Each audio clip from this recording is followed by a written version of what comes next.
হেই, আসসালামু আলাইকুম। কেমন আছো আমার প্রিয় প্রিয় এইচএসসি 25 সালের ছাত্রছাত্রীরা? হ্যাঁ, আমি আয়শা বায়োলজি কেয়ার থেকে তোমাদের প্রিয় আয়শা আপু চলে এসেছি। আজকে আমরা যে চ্যাপ্টারের উপর ক্লাস নিব, ইনশাল্লাহ এখান থেকে পড়াশোনা করলে তোমরা 3 সেট প্রশ্ন কমন পাবে। ইয়েস, আমরা আজকে 3 নাম্বার এবং 4 নাম্বার চ্যাপ্টার নিয়ে খুব সুন্দরভাবে কথাবার্তা বলবো এবং যে প্রশ্নগুলো আসবে সেই প্রশ্নগুলোই তোমাদের পড়াবো ইনশাআল্লাহ। তাহলে দেখো, আমাদের এখানে প্রথম প্রশ্নটা আসলে কি আছে। ইরা ভাত খেতে পছন্দ করে। ইরা হতে পারে, মীরা হতে পারে, নীলা হতে পারে, শিলা হতে পারে, যে কেউ ইচ্ছা। ভাতের সাথে আবার ডাল দিতে পারে, ডালের সাথে সবজি দিতে পারে, যে কোনো উদ্দীপক থাকতে পারে, কোনো সমস্যা নেই। 3 নম্বরে কি বলছে, উদ্দীপকে উল্লেখিত খাদ্যটির পরিপাক ব্যাখ্যা করো। তাহলে ইরা কি জাতীয় খাবার খাচ্ছে বলো তো? ইরা ভাত খাচ্ছে, তার মানে ইরা শর্করা জাতীয় খাবার খাচ্ছে। তাহলে শর্করা জাতীয় খাদ্যের পরিপাক নিয়ে আমরা একটু কথা বলবো। এই যে শর্করা জাতীয় খাদ্যের পরিপাক, এই শর্করা জাতীয় খাদ্যের পরিপাক হবে মুখ গহ্বরে এবং কোথায় বলতে পারবা? এবং ক্ষুদ্রান্তে। কোথায় হবে? ক্ষুদ্রান্তে। তাহলে এখন আমরা সেই বিষয়টা নিয়ে কথাবার্তা বলি। দেখি, আমরা এখানে সুন্দর করে লিখেছি, ভালো করে খেয়াল করবা। আমরা যখন করে খাবারটা খাবো, খাবারটা দেখার সাথে সাথে, চিন্তা করার সাথে সাথে, খাবার খাওয়ার সাথে সাথে আমাদের লালায়িত হয়ে যাবে এবং সেই লালা আমাদের টাইলিন এবং মল্টেজ নামক 2টা এনজাইম রয়েছে। এই যে আমি লিখেছি সুবিধার জন্য, মুখ গহ্বরের লালা গ্রন্থি আমাদের কি ধরনের এনজাইম ক্ষরণ করবে? 2 ধরনের, একটা হচ্ছে টাইলিন এবং আরেকটা হচ্ছে মল্টেজ। ভালো করে শুনবা, গ্লুকেজ, ফ্রুক্টেজ, গ্যালাক্টেজ, ল্যাকটেজ, ইউরিয়েজ, এগুলো হচ্ছে তোমার এনজাইম। আর গ্লুকোজ, সুক্রোজ, ফুক্টোজ এগুলো হচ্ছে সাবস্ট্রেট। একার থাকলে এনজাইম হয়ে যায়। তাহলে এখন কথা হচ্ছে, আমরা যে জটিল শর্করাটা খেয়েছি, যে শর্করা জাতীয় খাবারটা খেয়েছি, সেই শর্করা জাতীয় খাবারটা লালা গ্রন্থিতে উপস্থিত কোন এনজাইমটা আছে সুন্দর করে বুঝে বুঝে পড়তে হবে। টায়ালিন, এবং এটা মোস্ট ইম্পর্টেন্ট পড়া। টায়ালিন এনজাইমটা শর্করা জাতীয় খাবারকে ভেঙে, শর্করা মানে হচ্ছে এখানে অনেকগুলো গ্লুকোজ একসাথে অবস্থান করছে জটিল অবস্থায়, ভেঙে দ্বিশর্করাতে কনভার্ট করেছে। দ্বিশর্করা মানে এখানে 2টা মনোস্যাকারাইড আছে এবং এই মল্টোজে যখন কনভার্ট করবে তখন মল্টোজকে আবার মল্টেজ এনজাইম ক্রিয়া করে এটাকে কিসে কনভার্ট করবে? গ্লুকোজে। মল্টোজকে ভাঙলে কয়টা গ্লুকোজ পাওয়া যায় জানো? 2টা গ্লুকোজ, কারণ মল্টোজ গঠিত হয় 2টা গ্লুকোজ নিয়ে। তাহলে আমাদের মুখ গহ্বরে কিন্তু কোন জাতীয় খাদ্যের পরিপাক হচ্ছে? শর্করা, এবং কোন এনজাইমের মাধ্যমে? টাইলিন। ভালো করে খেয়াল করবা। তারপর ওই খাবারটা যখন আমরা গিলে ফেলবো, খাবারটা আমাদের পাকস্থলিতে চলে যাবে, বাট পাকস্থলিতে কোনো পরিপাক হবে না। পাকস্থলিতে শর্করা জাতীয় খাদ্যের কোনো পরিপাক হবে না। কেন হবে না? কারণ সেখানে শর্করা পরিপাকের কোনো এনজাইম নাই, কিন্তু সেখানে কি আছে? এই সেল আছে। এই সেল কি করবে? খাবারের মধ্যে থাকা জীবাণুগুলোকে ধ্বংস করতে সাহায্য করবে। এরপরে খাবারটা তাহলে কোথায় যাবে? দেখো, একটা সুন্দর চিত্র এখানে দিয়ে দিয়েছি। ইয়েস, খাবারটা এখন চলে যাবে এই যে এই অংশে। এইটা হচ্ছে ক্ষুদ্রান্তের একটা গুরুত্বপূর্ণ অংশ, যার নাম হচ্ছে ডিওডেনাম। এবং এইখানে খাবারগুলো মনে করো অবস্থান করছে, এগুলো হচ্ছে খাবার। এখন এখানে যখন খাবারটা যাবে তখন কি হবে জানো? তখন খাবারের এটা হচ্ছে লাস্ট স্টপেজ, এখানে গিয়ে খাবার পরিপাক হতেই হবে।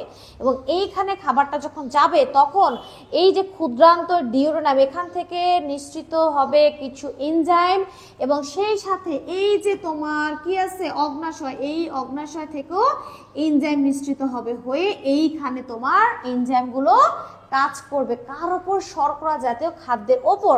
তাহলে ক্ষুদ্রান্তে পরিপাকের ক্ষেত্রে আমরা কিন্তু এক্ষেত্রে 2টা পয়েন্ট উল্লেখ করতে হবে। একটা হচ্ছে অগ্নাশয় কি কি শর্করাকে ভাঙ্গার এনজাইম ক্ষরণ করে সেটা রিয়াকশন দিতে হবে, এবং ক্ষুদ্রান্ত নিজে কি কি এনজাইম ক্ষরণ করে এবং কি খাবারকে কিসে পরিণত করে সেটাও লিখতে হবে। খুবই সহজ। দেখো, তাহলে ক্ষুদ্রান্তে কি হচ্ছে? ক্ষুদ্রান্ত শর্করা জাতীয় খাদ্যকে কি করছে? ক্ষুদ্রান্তে তার মতন অগ্নাশয় থেকে তোমার কোন এনজাইম ক্ষরিত হবে? অ্যামাইলেজ এবং মল্টেজ। ভালো করে খেয়াল করবে, অ্যামাইলেজ এবং মল্টেজ খুব সহজ। এই অ্যামাইলেজ এবং মল্টেজ কি করবে জানো, আমরা যে প্রাণীজ শর্করা খেয়েছি সেটাকে গ্লাইকোজেন বলা হয়, এবং উদ্ভিজ্জ যে শর্করা সেটাকে আমরা কি বলি, মানে শর্করা উদ্ভিদের দেহে জমা থাকে স্টার্চ হিসেবে এবং প্রাণীদের দেহে জমা থাকে গ্লাইকোজেন হিসেবে। তাহলে এখন আমরা যে শর্করা খেয়েছি অ্যামাইলেজ ভেঙে কিসে কনভার্ট করবে, গ্লুকোজে কনভার্ট করবে, এবং এই অ্যামাইলেজ ক্ষরণ করছে কোন এনজাইম, অগ্ন্যাশয় ক্ষরণ করছে, এবং এই অ্যামাইলেজ এনজাইমটাকে ক্ষরণ করছে কোন অঙ্গ, অগ্ন্যাশয়। তাহলে অ্যামাইলেজ কাকে ভাঙছে, স্টার্চ গ্লাইকোজেনকে ভেঙে গ্লুকোজে কনভার্ট করছে, এবং এখান থেকে আরেক ধরনের এনজাইম বের হয় সেটা হচ্ছে মল্টেজ। এই মল্টেজটা কি করবে, এই যে মল্টোজ আছে এটার সাথে অবশ্যই পানিযুক্ত করতে হবে। এই মল্টোজ হচ্ছে দ্বিশর্করা, মল্টোজকে ভেঙে কিসে কনভার্ট করবে, দুইটা গ্লুকোজে কনভার্ট করবে, গ্লুকোজ প্লাস গ্লুকোজ, এটাকে আমরা বলবো মল্টোজ। তাহলে দেখো, তাহলে ক্ষুদ্রান্তে কিন্তু আমরা এই বিক্রিয়াটা দেখে ফেললাম। এখন ক্ষুদ্রান্তের অগ্ন্যাশয় তো এই বিক্রিয়া ঘটালো, তাহলে ক্ষুদ্রান্ত নিজে কি ধরনের এনজাইম ক্ষরণ করছে, এই 4টা পয়েন্ট পড়তে হবে শোনা। প্রথম এবং দ্বিতীয় পয়েন্টটা কিন্তু আগেরটার সাথে সেম একেবারে সেম, এইটুকু ডিফারেন্ট, হ্যাঁ সেম বাট ডিফারেন্ট, মানে ওইটুকু সেম আর এইটুকু ডিফারেন্ট। তাহলে এইখানে কি হচ্ছে, সেম বিক্রিয়া, অ্যামাইলেজ ক্ষরিত করছে কে, এই এখন ক্ষরণ করবে কে, এই যে এই ক্ষুদ্রান্ত ডিডোনাম ক্ষরণ করবে। এই অ্যামাইলেজটা স্টার্চ এবং গ্লাইকোজেনকে ভেঙে কিসে কনভার্ট করবে, গ্লুকোজে কনভার্ট করবে, এবং এই মল্টেজ নামক এনজাইম মল্টোজকে পানির সাহায্যে ভেঙে দুইটা কিসে কনভার্ট করছে, গ্লুকোজে কনভার্ট করছে, ঠিক আছে। এবং দেখো আমরা যে চিনি খাই, এই সুক্রোজকে পানির সাথে কে সুক্রেজটা ভেঙে কিসে কনভার্ট করছে, গ্লুকোজ এবং ফ্রুক্টোজে কনভার্ট করছে, মানে যে যেটা নিয়ে গঠিত এই সময় এনজাইমগুলো ওইটাকে ভেঙে সে সরল উপাদানে কনভার্ট করবে আমাদের দেহে শোষিত হওয়ার জন্য। এখানে যে ল্যাকটোজটা আছে, এই ল্যাকটেজ এনজাইম এই ল্যাকটোজকে পানির সাহায্যে ভেঙে গ্লুকোজ এবং কিসে কনভার্ট করছে, গ্যালাক্টোজে। তার মানে আমরা বুঝতে পারলাম ল্যাকটোজ কি নিয়ে গঠিত, একটা গ্লুকোজ এবং একটা গ্যালাক্টোজে নিয়ে গঠিত। তাহলে আশা করছি তোমরা এই বিক্রিয়াটুকু সবাই দিতে পারবা। তাহলে ইরা যে খাবারটা খেয়েছিল সেটা কি ছিল, ভাত। আমি আবারও রিভিউ করছি, ইরা ভাত খেয়েছিল, তাই ভাতের প্রধান উৎস হচ্ছে শর্করা। শর্করা জাতীয় খাদ্য কোথায় পরিপাক হয়, মুখ গহ্বরে এবং ক্ষুদ্রান্তে। মুখ গহ্বরে যে লালা গ্রন্থি থেকে লালা রস ক্ষরিত হয় সেখানে থাকবে টায়ালিন এবং মল্টেজ। এই টায়ালিনটা জটিল শর্করাকে ভেঙে দ্বিশর্করা মল্টোজে কনভার্ট করবে, মল্টোজটা আবার মল্টেজের মাধ্যমে ভেঙে কিসে কনভার্ট হয়ে যাবে, সরল শর্করা গ্লুকোজে। তারপর খাবারটা চলে যাবে কোথায়, এই ক্ষুদ্রান্তে চলে যাবে। এই ক্ষুদ্রান্ত নিজেও এনজাইম ক্ষরণ করবে, এখানকার বিক্রিয়া দিতে হবে, প্লাস অগ্ন্যাশয় যে এনজাইম ক্ষরণ করবে সেটারও বিক্রিয়া দিতে হবে, এখানে ডাবল বিক্রিয়া দিতে হবে। তাহলে ক্ষুদ্রান্তে অগ্ন্যাশয় কর্তৃক কি এনজাইম ক্ষরিত হয়, অগ্ন্যাশয় কর্তৃক দেখো অ্যামাইলেজ ক্ষরিত হবে যা স্টার্চ এবং গ্লাইকোজেনকে ভেঙে গ্লুকোজে কনভার্ট করবে, এবং মল্টেজ ক্ষরিত হবে যা মল্টোজকে পানির সাহায্যে ভেঙে গ্লুকোজ এবং গ্লুকোজে কনভার্ট করবে। তারপরে এখান থেকে ক্ষুদ্রান্ত নিজে তোমার অ্যামাইলেজ ক্ষরণ করবে, সেম বিক্রিয়া, স্টার্চ এবং গ্লাইকোজেনকে ভেঙে গ্লুকোজে কনভার্ট করছে, মল্টোজকে পানির সাহায্যে ভেঙে গ্লুকোজে কনভার্ট করছে, এবং এখানে সুক্রেজ এনজাইমটা আলাদা আমরা পড়ছি এবং ল্যাকটেজটা আলাদা পড়ছি। সুক্রেজ এই যে দ্বিশর্করা সুক্রোজকে পানির মাধ্যমে ভেঙে গ্লুকোজ এবং ফ্রুক্টোজে কনভার্ট করবে, আর ল্যাকটেজ এনজাইমটা এই দুধের যে শর্করা থাকে সেটাকে ভেঙে গ্লুকোজ এবং গ্যালাক্টোজে কনভার্ট করবে। ভালো করে শুনো, এরা কিন্তু ভাত খেয়েছিল, ভাতের উপাদান শর্করা, এখানে কিন্তু শুধু ভাতের যে শর্করা অ্যামাইলোজের কথা বলেনি, এখানে সকল শর্করার কথাই বলা হয়েছে। এই জন্য আমরা সুক্রোজের কথা বলেছি, ল্যাকটোজের কথা বলেছি, মল্টোজের কথা বলেছি, ঠিক আছে, সবগুলোর কথাই একসাথে বলেছি। হ্যাঁ, অ্যামাইলোজের কথা বলেছি, না হলে তো শুধু অ্যামাইলোজ দিয়েই আমাদের প্রশ্নের উত্তরটা শেষ হয়ে যেত, কারণ ভাতে তো অ্যামাইলোজ থাকে, তাই না। তাহলে এখানে কিন্তু তোমার শর্করা জাতীয় সবগুলো সোর্সের কথাই বলতে হবে, মানে সবগুলো এনজাইমের কথাই বলতে হবে। তাহলে আশা করছি তোমরা এইটুকু সবাই খুব ভালো করে বুঝতে পেরেছো। এখন তাহলে দেখো 4 নম্বর প্রশ্নে কি বলেছে, মানবদেহে উদ্দীপকে উল্লেখিত খাদ্য, মানে এই যে শর্করা জাতীয় খাদ্য উপাদানটির বিপাকীয় প্রক্রিয়া বিশ্লেষণ করো। আমরা জানি যে বিপাকীয় কে করে, অবশ্যই যকৃৎ করে। তাহলে আমরা এখানে যকৃতের বিপাকীয় প্রক্রিয়া পড়বো কিসের, শর্করা বিপাকের। আমি সুন্দর করে পয়েন্টগুলো লিখে রেখেছি, তোমাদেরকে সুন্দর করে বুঝাই দিব, এক্ষণে মুখস্থ হয়ে যাবে, এটা কিন্তু অনেক ইম্পর্টেন্ট, স্কিপ করা যাবে না। তাহলে মনে করো আমরা যে খাবারগুলো খেয়েছি সেই খাবারগুলো যখন ভেঙে গেছে, গেছে, ভেঙে গিয়ে যে গ্লুকোজটা তৈরি হয়েছে সেই গ্লুকোজটা এখন হেপাটিক পোর্টাল শিরার মাধ্যমে তোমার কোথায় চলে গেছে, হেপাটিক পোর্টাল শিরার মাধ্যমে যকৃতে চলে গেছে। ভালো করে খেয়াল করো, এখন আমার শরীরে যে পরিমাণে আর গ্লুকোজ প্রয়োজন তার চেয়ে অনেক বেশি পরিমাণে গ্লুকোজ চলে এসেছে। তাহলে এখন গ্লাইকোজেনেসিসটা কি? গ্লাইকোজেনেসিসটা হচ্ছে এই যে যকৃৎ সে কি করবে, এই যে অতিরিক্ত যে গ্লুকোজ আছে, হ্যাঁ ভালো করে খেয়াল করবা, অতিরিক্ত যে গ্লুকোজ আছে, যে গ্লুকোজটা অতিরিক্ত, এই অতিরিক্ত গ্লুকোজটাকে তো রক্তে পাঠানো যাবে না, পরিমাণ মতন পাঠাতে হবে। সে কিন্তু পরিমাণ মতন পাঠায় দিবে, দেওয়ার পর অতিরিক্ত গ্লুকোজটাকে সে কি করবে, জটিল পলিস্যাকারাইড হিসেবে কিসে কনভার্ট করবে, গ্লাইকোজেনে কনভার্ট করবে। কিসে কনভার্ট করবে, গ্লাইকোজেনে কনভার্ট করবে এবং নিজের মধ্যে রেখে দিবে। এই গ্লাইকোজেনে কনভার্ট করাকে আমরা কি বলছি, গ্লাইকোজেনেসিস। তাহলে আমরা যখন অতিরিক্ত শর্করা জাতীয় খাবার খাবো এবং সেটা যখন গ্লুকোজে ভেঙে যাবে, তখন হেপাটিক পোর্টাল শিরা দিয়ে যখন যকৃতে যাবে, হ্যাঁ তখন ওই অতিরিক্ত গ্লুকোজটা যকৃৎ কি করবে, গ্লাইকোজেনে কনভার্ট করে রেখে দিবে এবং এই প্রসেসটার নাম হচ্ছে গ্লাইকোজেনেসিস। এবং এই কাজে, এবং এই যে একটা গুরুত্বপূর্ণ কাজ, এই কাজে যকৃৎকে হেল্প করবে তার একজন বন্ধু, সেই বন্ধুটা হচ্ছে এইটা, এই বন্ধুটা হচ্ছে অগ্ন্যাশয়। হ্যাঁ, এই বন্ধুটা হচ্ছে অগ্ন্যাশয় হেল্প করবে কি ক্ষরণ করে, তোমার ইনসুলিন ক্ষরণ করে, বুঝছো? এই যে ইনসুলিনটা আছে না, এই ইনসুলিনটা কিন্তু এই কাজ করতে কি করবে, যকৃৎকে সাহায্য করবে। তাহলে আশা করছি তোমরা ফার্স্ট পয়েন্টটা খুব সুন্দর করে বুঝতে পেরেছো। এবার দ্বিতীয় পয়েন্টটা ভালো করে শুনবা। দ্বিতীয় পয়েন্টটা হচ্ছে গ্লুকোনিওজেনেসিস। কোনো কিছুর সাথে জেনেসিস থাকলে বুঝতে হবে সেই জিনিসটা তৈরি হবে। গ্লুকোনিওজেনেসিস, তার মানে এখানে গ্লুকো শব্দটা আছে, তাহলে গ্লুকোজ তৈরি হবে। এখন মনে করো তুমি যে শর্করা জাতীয় খাবার খেয়েছো, খুবই অল্প শর্করা জাতীয় খাবার খেয়েছো বা যেটুকু খেয়েছো সেটা শেষ হয়ে গেছে, তোমার শরীরে গ্লুকোজের অভাব দেখা দিয়েছে, ঘাটতি দেখা দিয়েছে। তাহলে গ্লুকোজ যদি কমে যায় তাহলে কিন্তু আবার আরো বেশি বিপদ। জানো তো যে ডায়াবেটিস পেশেন্টরা কিন্তু গ্লুকোজ কমে যাওয়ার জন্য মরে, গ্লুকোজ বাড়ার জন্য মরে না, কমে যাওয়ার ফলে কিন্তু মারা যায়। তাহলে এখন গ্লুকোজ মনে করো কমে গেছে, কিন্তু তোমার রক্তে গ্লুকোজ প্রয়োজন, তখন যকৃৎ কি করবে দেখো, তখন যকৃৎটা যকৃৎ তখন অশর্করা যেগুলো আছে, অশর্করা বলতে আমরা কি বুঝাচ্ছি দেখো, অশর্করা বলতে আমরা বুঝাচ্ছি বিভিন্ন, দেখা যাচ্ছে অ্যামাইনো অ্যাসিড হতে পারে, হ্যাঁ অ্যামিনো অ্যাসিড বা অ্যামাইনো অ্যাসিড হতে পারে, অথবা চর্বি হতে পারে, বুঝছো? এই অ্যামাইনো অ্যাসিড বা চর্বি, এইগুলো থেকে এই অশর্করা যে অ্যামাইনো অ্যাসিড, চর্বি, এই অশর্করাকে তখন সে কি করবে, তখন সে শর্করাতে পরিণত করবে। কিসে পরিণত করবে, শর্করাতে পরিণত করবে, মানে গ্লুকোজে পরিণত করবে, কিসে পরিণত করবে, গ্লুকোজে পরিণত করবে, হ্যাঁ গ্লুকোজে পরিণত করবে এবং আমাদের রক্তে সাপ্লাই দিবে।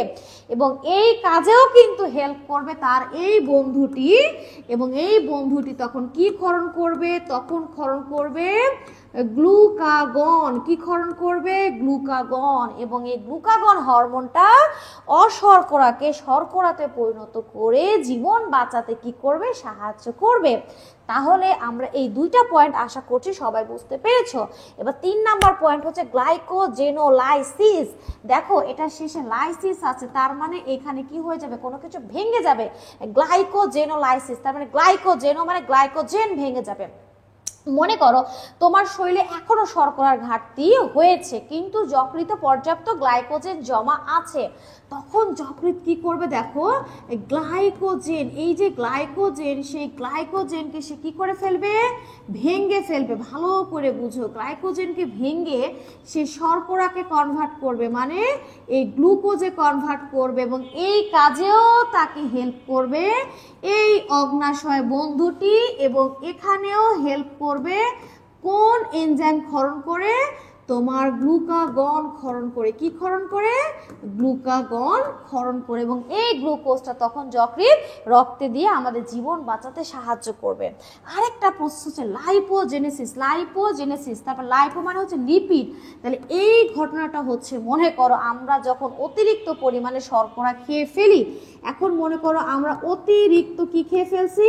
শর্করা খেয়ে ফেলছি, অতিরিক্ত গ্লুকোজ খেয়ে ফেলছি, বুঝছো?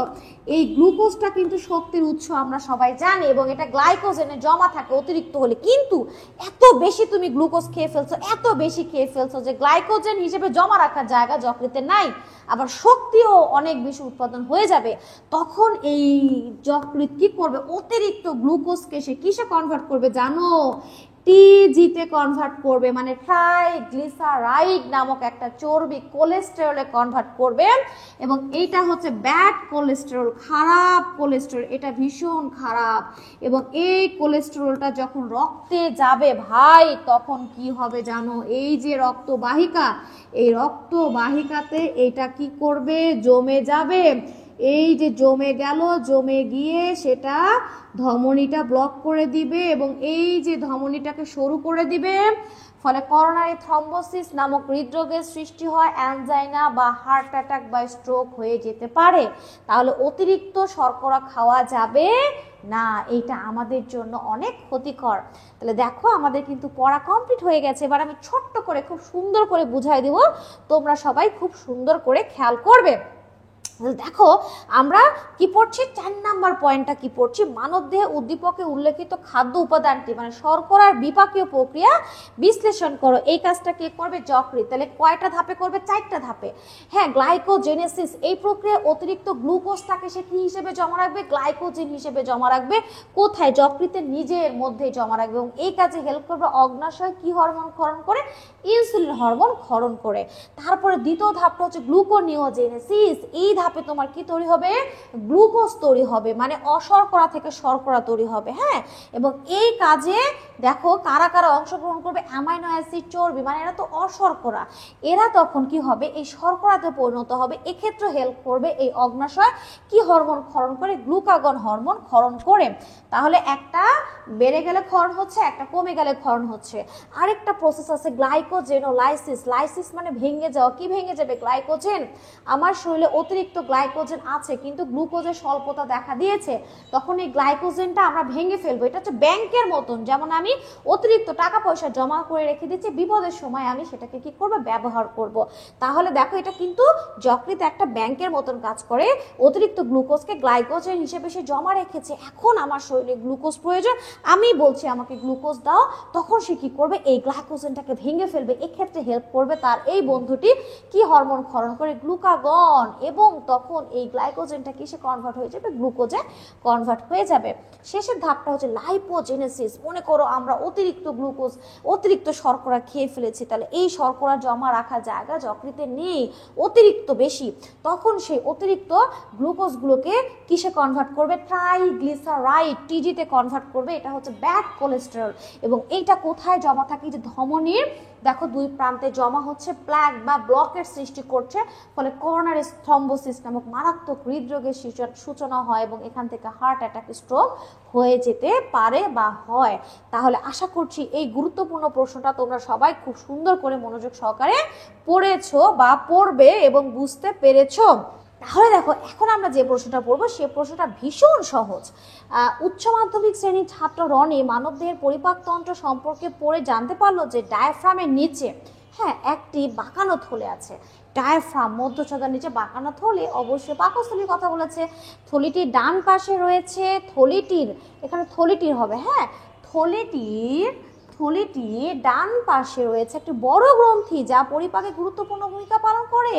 ডান পাশে আমাদের যকৃৎ আছে, এবং যকৃতের কথা বলা হয়েছে পরিপাকে গুরুত্বপূর্ণ ভূমিকা পালন করে, পরিপাকে গুরুত্বপূর্ণ ভূমিকা পালন করে বলেছে। তাহলে এখানে গ নাম্বারে কি বলেছে? দেহকে সতেজ রাখতে থলিটির কার্যক্রম ব্যাখ্যা করো। থলিটি বলতে আমরা কাকে বোঝাচ্ছি? পাকস্থলী। তাহলে দেখো এখানে আমরা সুন্দর পিকচার দিয়ে দিয়েছি, একটা পাকস্থলীর পিকচার। এই যে দেখতে পাচ্ছ নিশ্চয়ই, এই যে ডায়াফ্রাম, মধ্যচ্ছদা, এবং এই যে মধ্যচ্ছদা, এই মধ্যচ্ছদার নিচে আমাদের চমৎকার একটা সুন্দর, মধ্যচ্ছদাতে কিন্তু একটা ছিদ্র আছে, যে ছিদ্র দিয়ে অন্ননালীটা এদিক দিয়ে চলে আসছে নিচে, হ্যাঁ, এবং এটা পাকস্থলীতে গিয়ে যুক্ত হয়েছে। এবং দেখো পাকস্থলীটা কিন্তু মধ্যচ্ছদার নিচে আছে, দেখেছো কি সুন্দর থলের মতন বাঁকানো একটা অংশ, এটাকে আমরা কি বলছি? পাকস্থলী বলছি। পাকস্থলীর অংশগুলো নিয়ে আমাদের এমসিকিউ আসবে যখন, তখন আমি আবার সুন্দর করে বুঝাই দেবো ইনশাআল্লাহ। এই যে পাকস্থলী দেখতে পাচ্ছ, পাকস্থলী থেকেই তোমার খাবারটা কোথায় চলে যাচ্ছে? এই ক্ষুদ্রান্তের ডিওডেনামে চলে যাচ্ছে। এই যে এটা হচ্ছে ক্ষুদ্রান্তের ডিওডেনাম, এবং পাকস্থলীকে যদি আমরা মানে কেটে ফেলি, সেকশন করে, তাহলে দেখতে পাবো এটা 5টা স্তরে কি আছে? সজ্জিত আছে। তো এখানে তোমার বলা হচ্ছে যে দেহকে সতেজ রাখতে পাকস্থলী আসলে কি ধরনের কাজ করে। অবভিয়াসলি পাকস্থলী আমাদের দেহকে সতেজ রাখতে খুবই গুরুত্বপূর্ণ কাজ করবে। খাবারটা যখন আমরা খাবো, অন্ননালী দিয়ে খাবারটা কোথায় চলে আসবে? এই পাকস্থলীতে চলে আসবে। মনে করো খাবারটা যখন পাকস্থলীতে চলে আসলো, এটা হচ্ছে খাবার, খাবারটা যখন পাকস্থলীতে চলে আসলো, এই যে পাকস্থলীতে খাবারটা চলে আসছে, তখন কিন্তু এই খাবারটা হচ্ছে, যেহেতু থলে পাকস্থলী একটা, খাবারটা কিন্তু ক্ষেত্র বিশেষে 2 থেকে তোমার 6 অথবা 8 ঘন্টা এখানে কি থাকবে? স্টে করে। খাবারটা কতটুকু শক্ত বা কতটুকু নরম তার উপর ডিপেন্ড করে খাবারের স্থায়িত্ব পাকস্থলীতে হয়ে থাকে। তুমি যদি পাতলা নরম খাবার খাও, কম থাকবে পাকস্থলীতে, এবং ভারী শক্ত খাবার খেলে পাকস্থলী বেশি ভরা থাকবে। তাহলে পাকস্থলীতে প্রথমে খাবারটা কি থাকে? বেশ কিছুক্ষণ অবস্থান করবে, এবং পাকস্থলী তখন কি করবে? পাকস্থলী তখন গুরুত্বপূর্ণ একটা কাজ করবে, এই সেল ক্ষরণ করবে। ক্ষরণ করে পাকস্থলীর মধ্যে যে খাবারটা এসেছে, সেই খাবারের মধ্যে থাকা সমস্ত জীবাণুকে সে কি করার চেষ্টা করবে? ধ্বংস করে ফেলার চেষ্টা করবে। এবং এই যে খাবারটাকে গ্যাস্ট্রিক জুসের সাথে মিশায় পাকস্থলী মোচড় দিবে, হ্যাঁ, এইভাবে মোচড় পাড়তে থাকবে, এবং তখন খাবারের সাথে গ্যাস্ট্রিক জুসটা মিক্সড হয়ে খাবারটা টুকরো টুকরো হয়ে খাবারটা হয়ে যাবে ঘন স্যুপের মতন, হ্যাঁ, ঘন স্যুপের মতন। এবং যেটাকে আমরা কি নাম দিব? কাইম নাম দিব। কি নাম দিব? কাইম নাম দিব। এবং পাকস্থলী যে গ্যাস্ট্রিক জুস আমরা বললাম, সেই গ্যাস্ট্রিক জুসে প্রোটিনকে ভাঙার এনজাইম থাকে, যে এনজাইমটা এই সেলের মাধ্যমে সক্রিয় হয়ে প্রোটিন জাতীয় খাবারটাকে ভাঙতে কি করে? সাহায্য করে। এবং পাকস্থলীর এই মিউকোসা স্তর থেকে পিচ্ছিল পদার্থ ক্ষরিত হয়, যা পাকস্থলীকে তোমার বিভিন্ন জীবাণুর আক্রমণ থেকে কি করে? প্রোটেকশন দেয়। এইভাবে পাকস্থলী আমাদের কি করে? আমাদের দেহকে সতেজ রাখতে বিশেষভাবে কি করে? সাহায্য করে। এরপরে আমরা দ্বিতীয় প্রশ্নটা কি পড়ছি? অভ্যন্তরীণ স্থিতি রক্ষায় উক্ত গ্রন্থিটির প্রয়োজনীয়তা আলোচনা করো। তাহলে এখানে কি ধরনের আলোচনা আমরা করতে পারি? আমরা কিন্তু যকৃতের বিপাকীয় এবং সঞ্চয়ী কাজটাই পড়েছি, বাট এখানে কিন্তু বলেছে পরিপাকে গুরুত্বপূর্ণ ভূমিকা পালন করে, মানে এখানে তোমার বিপাকের ব্যাপারটাই হাইলাইট করতে হবে। তাহলে আমরা একটু বিপাকীয় বিষয়টা একটু খেয়াল করি। আমি সুন্দর করে লিখে রেখেছি যেন তোমাদের বোঝাতে খুব সহজ হয়, এবং তোমরা যেন সহজে নোট করে নিতে পারো। দেখো এই যে পাকস্থলী, এই পাকস্থলীতে কিন্তু সকল ধরনের খাদ্যেরই বিপাকীয় প্রক্রিয়া সম্পন্ন হয়। সেটা শর্করা, যা আমি একটু আগে পড়লাম, এটা এই জন্য আমি লিখিনি। অতিরিক্ত গ্লুকোজকে যেমন গ্লাইকোজেনে কনভার্ট করে, তেমনি যদি গ্লুকোজের আবার ঘাটতি হয়, গ্লাইকোজেনকে ভেঙে গ্লুকোজে কনভার্ট করে দেহকে সাপ্লাই করে। এছাড়া দেখো আমরা যে অতিরিক্ত প্রোটিন খেয়ে ফেলি, সেই প্রোটিনের যে অ্যামাইনো অ্যাসিড আছে, এই অ্যামাইনো অ্যাসিডে যে নাইট্রোজেন আছে, সেই নাইট্রোজেন ঘটিত বর্জ্য পদার্থকে ইউরিয়া হিসেবেও কিন্তু যকৃৎ কি করে? রক্তে পাঠিয়ে দেয়, এবং বর্জ্য পদার্থ ইউরিয়াটা প্রস্রাবের মাধ্যমে দেহ থেকে বেরিয়ে যায়। এছাড়া অতিরিক্ত আমরা যে চর্বি জাতীয় খাবার খাই, সেগুলোকেও গ্লুকোজে পরিণত করতে সাহায্য করে। আরবিসি, আমরা যখন মায়ের পেটের ভিতর একেবারে খুব ছোট ছিলাম ভ্রূণ অবস্থায়, তখন কিন্তু আমাদের যকৃৎ থেকেই লোহিত রক্তকণিকা কি হয়েছে, তৈরি হয়েছে। এখন আমরা বড় হয়ে গেছি, এখন কিন্তু লোহিত রক্তকণিকা আমাদের বড় বড় যে হাড়গুলো আছে, হাড়গুলো আছে, সেখান থেকে তৈরি হয়। এবং এই যে লোহিত রক্তকণিকা, এটা কিন্তু ভেঙেও যায় কোথায় জানো, সেটা ভেঙে যায় কিন্তু যকৃতে। এবং লোহিত রক্তকণিকার হিমোগ্লোবিন ভেঙে প্রচুর পরিমাণে বিলিরুবিন তৈরি করে, এবং এই বিলিরুবিনটা কোথায় গিয়ে জমা হয়, এই পিত্তরসের সাথে পিত্তাশয়ে বা পিত্তথলিতে গিয়ে জমা হয়। রক্তে বিভিন্ন প্লাজমা প্রোটিন যেমন অ্যালবুমিন, গ্লোবিন, সেরাটোনিন এগুলো তৈরি করতে হেল্প করবে, বিভিন্ন হরমোন তৈরি করে, আবার হরমোনগুলোকে ভাঙতেও সাহায্য করে, পিত্ত উৎপাদন করতে সাহায্য করে। আর এই পিত্তটা লিপিড জাতীয় খাবারকে ছোট ছোট টুকরায় কনভার্ট করতে দারুণভাবে সাহায্য করে। বিভিন্ন দেহের ভেতরে ক্রিয়া বিক্রিয়া যে টক্সিক সাবস্টেন্সেস বা বিষাক্ত পদার্থ তৈরি হয়, সেগুলো যকৃৎ দেহ থেকে সহজে কি করে দেয়, নিষ্কাশন করে দেহকে তোমার বিষ মুক্ত রাখতে সাহায্য করে। বিভিন্ন ক্রিয়া বিক্রিয়ার ফলে যে তাপ উৎপাদন হয়, সেই তাপের ব্যালেন্স করতে যকৃৎ কি করে, হেল্প করে। এবং যকৃতেই তোমার যে কাফার সেল বা কাফার সেল আছে, সেই কাফার সেল কি করে, আমাদের দেহের ভেতরে আগত যে বিভিন্ন জীবাণু বা মৃত লোহিত রক্তকণিকা, শ্বেত রক্তকণিকা, অনুচক্রিকা এগুলোকে ফ্যাগোসাইটোসিস প্রক্রিয়ার মাধ্যমে ভক্ষণ করে আমাদের রক্তকে কি রাখে, ব্যাকটেরিয়া মুক্ত রাখে। তাহলে এটা হচ্ছে আমাদের যকৃতের বিভিন্ন ক্রিয়া, এবং এইভাবে যকৃৎ আমাদের কি করে, অভ্যন্তরীণ স্থিতি রক্ষায় গুরুত্বপূর্ণ ভূমিকা পালন করে। তাহলে আমাদের 2 নম্বর প্রশ্নটা কমপ্লিট। এবার দেখি 3 নম্বর প্রশ্নে কি আছে। এবার আমরা যে প্রশ্নটা পড়বো, দেখো ভীষণ একটা সুন্দর একটা সহজ প্রশ্ন, এবং চিত্র দিয়ে প্রশ্নটা দেওয়া আছে। এই ধরনের চিত্র দিয়ে কিন্তু প্রশ্নগুলো সচরাচর আসে, হ্যাঁ ইনশাআল্লাহ। এখন দেখো এখানে একটা চিত্র দেওয়া আছে, এখানে চিত্রের কিউ মানে আমরা বুঝতে পারছি যকৃৎ, এবং এটা হচ্ছে আমাদের পাকস্থলী, যদিও এখানে লেবেলিং করা নেই, এবং পিতে আমরা কি বোঝাচ্ছি, অগ্ন্যাশয়। তাহলে চিত্রের পি এর বৈশিষ্ট্য উল্লেখ করো, মানে আমরা অগ্ন্যাশয়ের বৈশিষ্ট্যের কথা এখানে লিখবো, মানে অগ্ন্যাশয়ের বৈশিষ্ট্য। দেখো আমি সুন্দর করে অগ্ন্যাশয়ের পিকচারটা এখানে দিয়ে দিয়েছি। প্রথমেই কথা হচ্ছে অগ্ন্যাশয় কি, অগ্ন্যাশয় প্যানক্রিয়াস পুরোটুকুই মাসল, এটার পুরো অংশটুকুই হচ্ছে মাসল।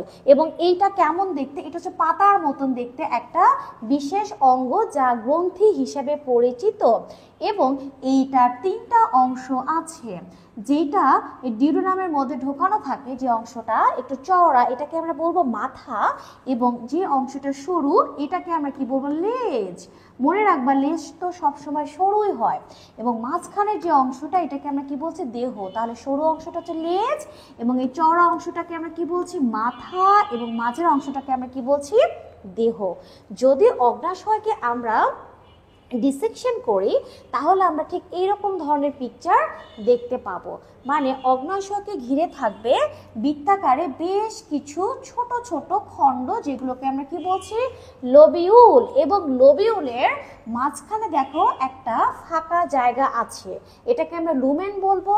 এখান দিয়ে তোমার শিরা প্রবাহিত হয়, এবং এইটাকে ঘিরে চারপাশে দেখো অনেকগুলো সুন্দর ফুলের পাপড়ির মতন অনেকগুলো কোষ দেখতে পাচ্ছি।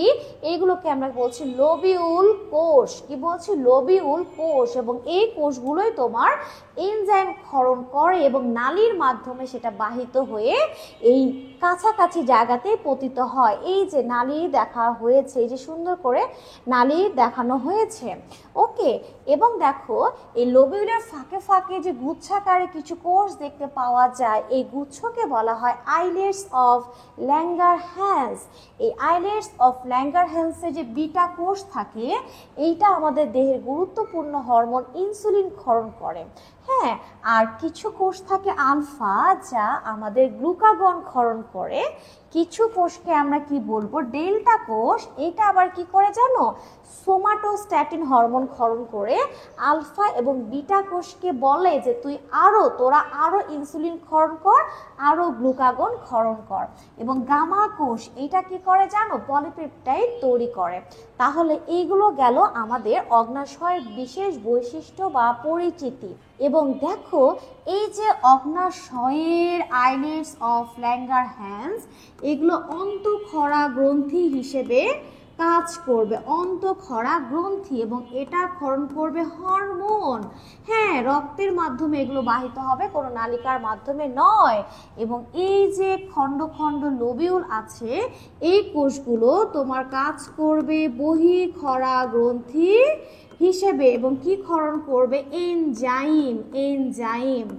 যেহেতু এই অগ্নাশয় একই সাথে অন্তঃক্ষরা বহিঃক্ষরা গ্রন্থি হিসেবে কাজ করে, তাই এটাকে আমরা কি গ্রন্থি বলবো?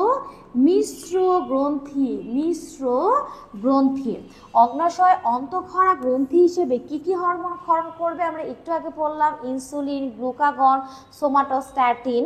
আর বহিঃক্ষরা গ্রন্থি হিসেবে কি এনজাইম ক্ষরণ করবে? আমরা এটা পড়ে ফেলেছি ইতিমধ্যে, অ্যামাইলেজ, মল্টেজ, লাইপেজ, হ্যাঁ, কোলাজিনেস, ট্রিপসিন, এগুলো ক্ষরণ করবে। তাহলে আমাদের ওভারঅল এই কথাবার্তাগুলো লিখলে কিন্তু তোমার অগ্নাশয় সম্পর্কে যাবতীয় লেখা শেষ হয়ে যাবে ইনশাআল্লাহ। এরপরে আমাদের যে প্রশ্ন সেটা হচ্ছে শর্করা সঞ্চয়ে চিত্রের পি ও কিউ এর ভূমিকা বিশ্লেষণ করো। মানে পি অগ্নাশয় আর কিউ যকৃৎ, এটাও কিন্তু একটু আগে আমরা পড়ে ফেলেছি। এই যে আমরা একটু আগে পড়লাম না, দেখো এই যে এই প্রশ্নটা আমরা একটু আগে পড়ে ফেলেছি, এইখানেই সেই কথাটা। যেমন আমরা যে শর্করা জাতীয় খাবার খাই, জটিল শর্করা, সেগুলো যখন গ্লুকোজে কনভার্ট হয় হেপাটিক পোর্টাল শিরা দিয়ে, সেটা কোথায় চলে যায়? যকৃতে চলে যায়। এবং যকৃৎ তখন কি করে? এই অতিরিক্ত গ্লুকোজকে কিসে রূপান্তরিত করে? জটিল পলিস্যাকারাইড গ্লাইকোজেনে রূপান্তরিত করে এবং যকৃতে জমা রাখে। বলেছিলাম না, এই কাজে হেল্প করে তার একটা বন্ধু, নাম তার অগ্নাশয়, কি ক্ষরণ করে? ইনসুলিন ক্ষরণ করে। তার মানে যখন গ্লুকোজ লেভেল অতিরিক্ত হয়ে যাবে, মানে যখন অতিরিক্ত গ্লুকোজ আমার দেহের তুলনায় অতিরিক্ত গ্লুকোজ আমার যকৃতে আসবে, তখন কিন্তু সে অতিরিক্ত গ্লুকোজ সে রক্তকে পাঠাবে না, সে নিজে জমা রাখবে। আবার যদি দেখা যায় যে আমার দেহে গ্লুকোজের পরিমাণ কমে গেছে, তখন আবার কিন্তু সে কি করবে? অশর্করা থেকে আমার শরীরে গ্লুকোজ বা শর্করা তৈরি করবে এবং এই কাজেও হেল্প করবে ওই অগ্নাশয় বন্ধুটি কি ক্ষরণ করে? গ্লুকাগন ক্ষরণ করে। এবং এক্ষেত্রে অ্যামাইনো অ্যাসিড, চর্বি, এই অশর্করাগুলো থেকেই তোমার শর্করা তৈরি হবে। এছাড়া কখনো কখনো এমন যদি হয় যে আমাদের দেহে গ্লুকোজের পরিমাণ একেবারেই কমে গেছে, তখন আবার কি করবে? গ্লাইকোজেনকে ভেঙে সে গ্লুকোজে কনভার্ট করবে। এই কাজে হেল্প করবে কে? অগ্নাশয়ের গ্লুকাগন। সে কি করবে? গ্লুকোজ তৈরি করে রক্তকে গ্লুকোজ সাপ্লাই দিয়ে দিবে। তাহলে এই হচ্ছে আমাদের শর্করা বিপাকে তাহলে এই হচ্ছে আমাদের শর্করা সঞ্চয়ে পি এবং কিউ এর ভূমিকা, মানে অগ্নাশয় এবং যকৃতের ভূমিকা। আশা করছি তোমরা সবাই প্রশ্নটা বুঝতে পেরেছো। এখন আমরা পড়ব 4 নাম্বার প্রশ্ন। দেখি কি বলছে। ভাত ও মাছ আমাদের দেহ গঠনের প্রধান উপাদান এবং একটি বড় গ্রন্থি, এদের বিপাকীয় প্রক্রিয়ার ভূমিকা রাখে। হ্যাঁ, তাহলে এখন কথা হচ্ছে 3 নম্বরে কি বলেছে? উদ্দীপকের প্রথম খাদ্যটির পরিপাক প্রক্রিয়া ব্যাখ্যা করো। প্রথম খাদ্যটা মানে হচ্ছে ভাত। আমরা কিন্তু ভাতের পরিপাক ইতিমধ্যে পড়ে ফেলেছি, মানে শর্করার পরিপাকটা আমরা পড়ে ফেলেছি। ওই যে মুখ গহ্বর, লালা গ্রন্থি থেকে টায়ালিন, মল্টোজ, টায়ালিনটা শর্করাকে ভেঙে ফেলবে, মল্টোজে কনভার্ট করবে, মল্টেজ আবার মল্টোজকে ভেঙে গ্লুকোজে কনভার্ট করবে। তারপরে ক্ষুদ্রান্তে খাবারটা যখন যাবে, অগ্নাশয় থেকে অ্যামাইলেজ, মল্টেজ খরিত হবে, অন্ত্র থেকে অ্যামাইলেজ, মল্টেজ, সুক্রেজ, ল্যাকটেজ খরিত হবে। সেই কথাগুলো এখানে বলা হয়েছে, মানে ইতিমধ্যে এটা আমরা পড়ে ফেলেছি। এবং 4 নাম্বারটা উদ্দীপকের উল্লেখিত বাক্যের শেষ অংশ বিশ্লেষণ করো। এটাও কিন্তু অর্ধেক আমাদের পড়া হয়ে গেছে, অর্ধেক না, এটা পুরোটুকুই আমাদের পড়া হয়ে গেছে। আমি তোমাদের শুধু একটু বলে দিই। এখানে কিন্তু তোমার দেখো ভাত এবং মাছের কথা বলা হয়েছে, মানে এখানে উদ্দীপকের উল্লেখিত বাক্যের শেষ অংশ বলতে যকৃৎকে বোঝানো হয়েছে এবং তার বিপাকীয় প্রক্রিয়ার কথা বলা হয়েছে।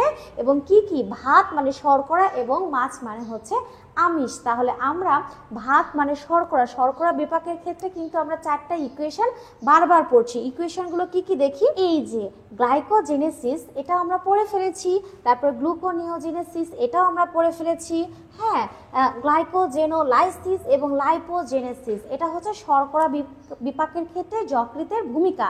এটা কিন্তু আমরা অলরেডি পড়ে ফেলেছি, বারবার পড়ছি, তার মানে এটা আর তোমাদের বোঝানোর কোনো প্রয়োজন নাই। তাহলে শর্করা বিপাকের ক্ষেত্রে বিষয়টা কিন্তু আমরা সবাই ক্লিয়ার। প্রোটিন বিপাকটা তাহলে আমরা এখন একটু খেয়াল করি। আমি এখানে সুন্দর করে পয়েন্টগুলো লিখে দিয়েছি। প্রথমটা হচ্ছে ডিঅ্যামিনেশন। আমরা যখন অতিরিক্ত প্রোটিন খেয়ে ফেলি, অতিরিক্ত অ্যামাইনো অ্যাসিড আমাদের শরীরে যায়, তখন এই অতিরিক্ত অ্যামাইনো অ্যাসিডকে কিসে কনভার্ট করে, ডিঅ্যামিনেশন প্রক্রিয়ার মাধ্যমে অ্যামোনিয়াতে কনভার্ট করে এবং পরবর্তীতে সেই অ্যামোনিয়া কার্বন ডাই অক্সাইডের সাথে যুক্ত হয়ে ইউরিয়া তৈরি করে এবং পরবর্তীতে এই ইউরিয়াটা রক্তের মাধ্যমে বৃক্কে যায় এবং সর্বশেষ ধাপটা বৃক্কে সম্পন্ন হয় এবং বর্জ্য পদার্থ হিসেবে প্রস্রাবের সাথে সেটা বাইরে বের হয়ে যায়। রক্তে বিদ্যমান বিভিন্ন প্লাজমা প্রোটিন যেমন অ্যালবুমিন, গ্লোবিউলিন রক্ততঞ্জনে যেগুলো সাহায্য করে, ফাইব্রিনোজেন, প্রোথ্রম্বিন এগুলো তৈরি করতে কিন্তু আমাদের যকৃৎ কী করে, সাহায্য করে। বিভিন্ন অ্যামাইনো অ্যাসিডও কিন্তু আবার তৈরি করে ট্রান্সঅ্যামিনেশন প্রক্রিয়ার মাধ্যমে। এছাড়া দেহে বিভিন্ন গুরুত্বপূর্ণ হরমোনও তৈরি করতে কি করে, যকৃৎ সাহায্য করে। তাহলে আমাদের যে প্রশ্নটা ছিল সেটা হচ্ছে ভাত এবং মাছ এই কার্বোহাইড্রেট এবং প্রোটিন এটা বিপাকের ক্ষেত্রে যকৃতের ভূমিকা। তাহলে আশা করছি প্রশ্নের অ্যান্সারটা তোমরা পেয়েছো। এখন আমরা একটা চমৎকার প্রশ্ন পড়বো, এটা হচ্ছে 5 নম্বর প্রশ্ন। দেখি কি বলছে। শান্ত সীমিত পরিমাণে ভাত, মাছ ও মাংস খেয়ে থাকে, তবুও তার বিএমআই এর মান 32 কিলোগ্রাম পার মিটার স্কোয়ার। তাহলে উদ্দীপকের স্বাস্থ্য জটিলতার কারণ ও প্রতিকার উল্লেখ করো। অবশ্যই স্বাস্থ্য জটিলতা হচ্ছে সে অবেসিটিতে আক্রান্ত, মানে স্থূলতায় ভুগছে। তার দেহের ওজনের 20%-এর বেশি তার শরীরে কি জমা আছে, ফ্যাট জমা আছে, তাই সে অবেসিটিতে ভুগছে। এবং যেহেতু তার বিএমআই দেখো 32, তার মানে সে প্রথম স্তরে আছে। তাহলে তার আসলে কারণটা কি, এমন জটিলতার কারণটা কি, আমরা একটু খেয়াল করি যে কি কি কারণ আছে এবং কি কি প্রতিকার আছে। আমি সুন্দর করে লিখে রেখেছি জিনগত কিছু কারণ আছে। দেখা যাচ্ছে তুমি চিকন কিন্তু বাবা মা বা তোমার দাদা দাদি নানা নানি মোটা অনেক, হ্যাঁ, তাহলে কিন্তু ওই জিনটা তোমার মধ্যে স্থানান্তরিত হলে একসময় তুমিও কিন্তু মোটা হয়ে যাবে।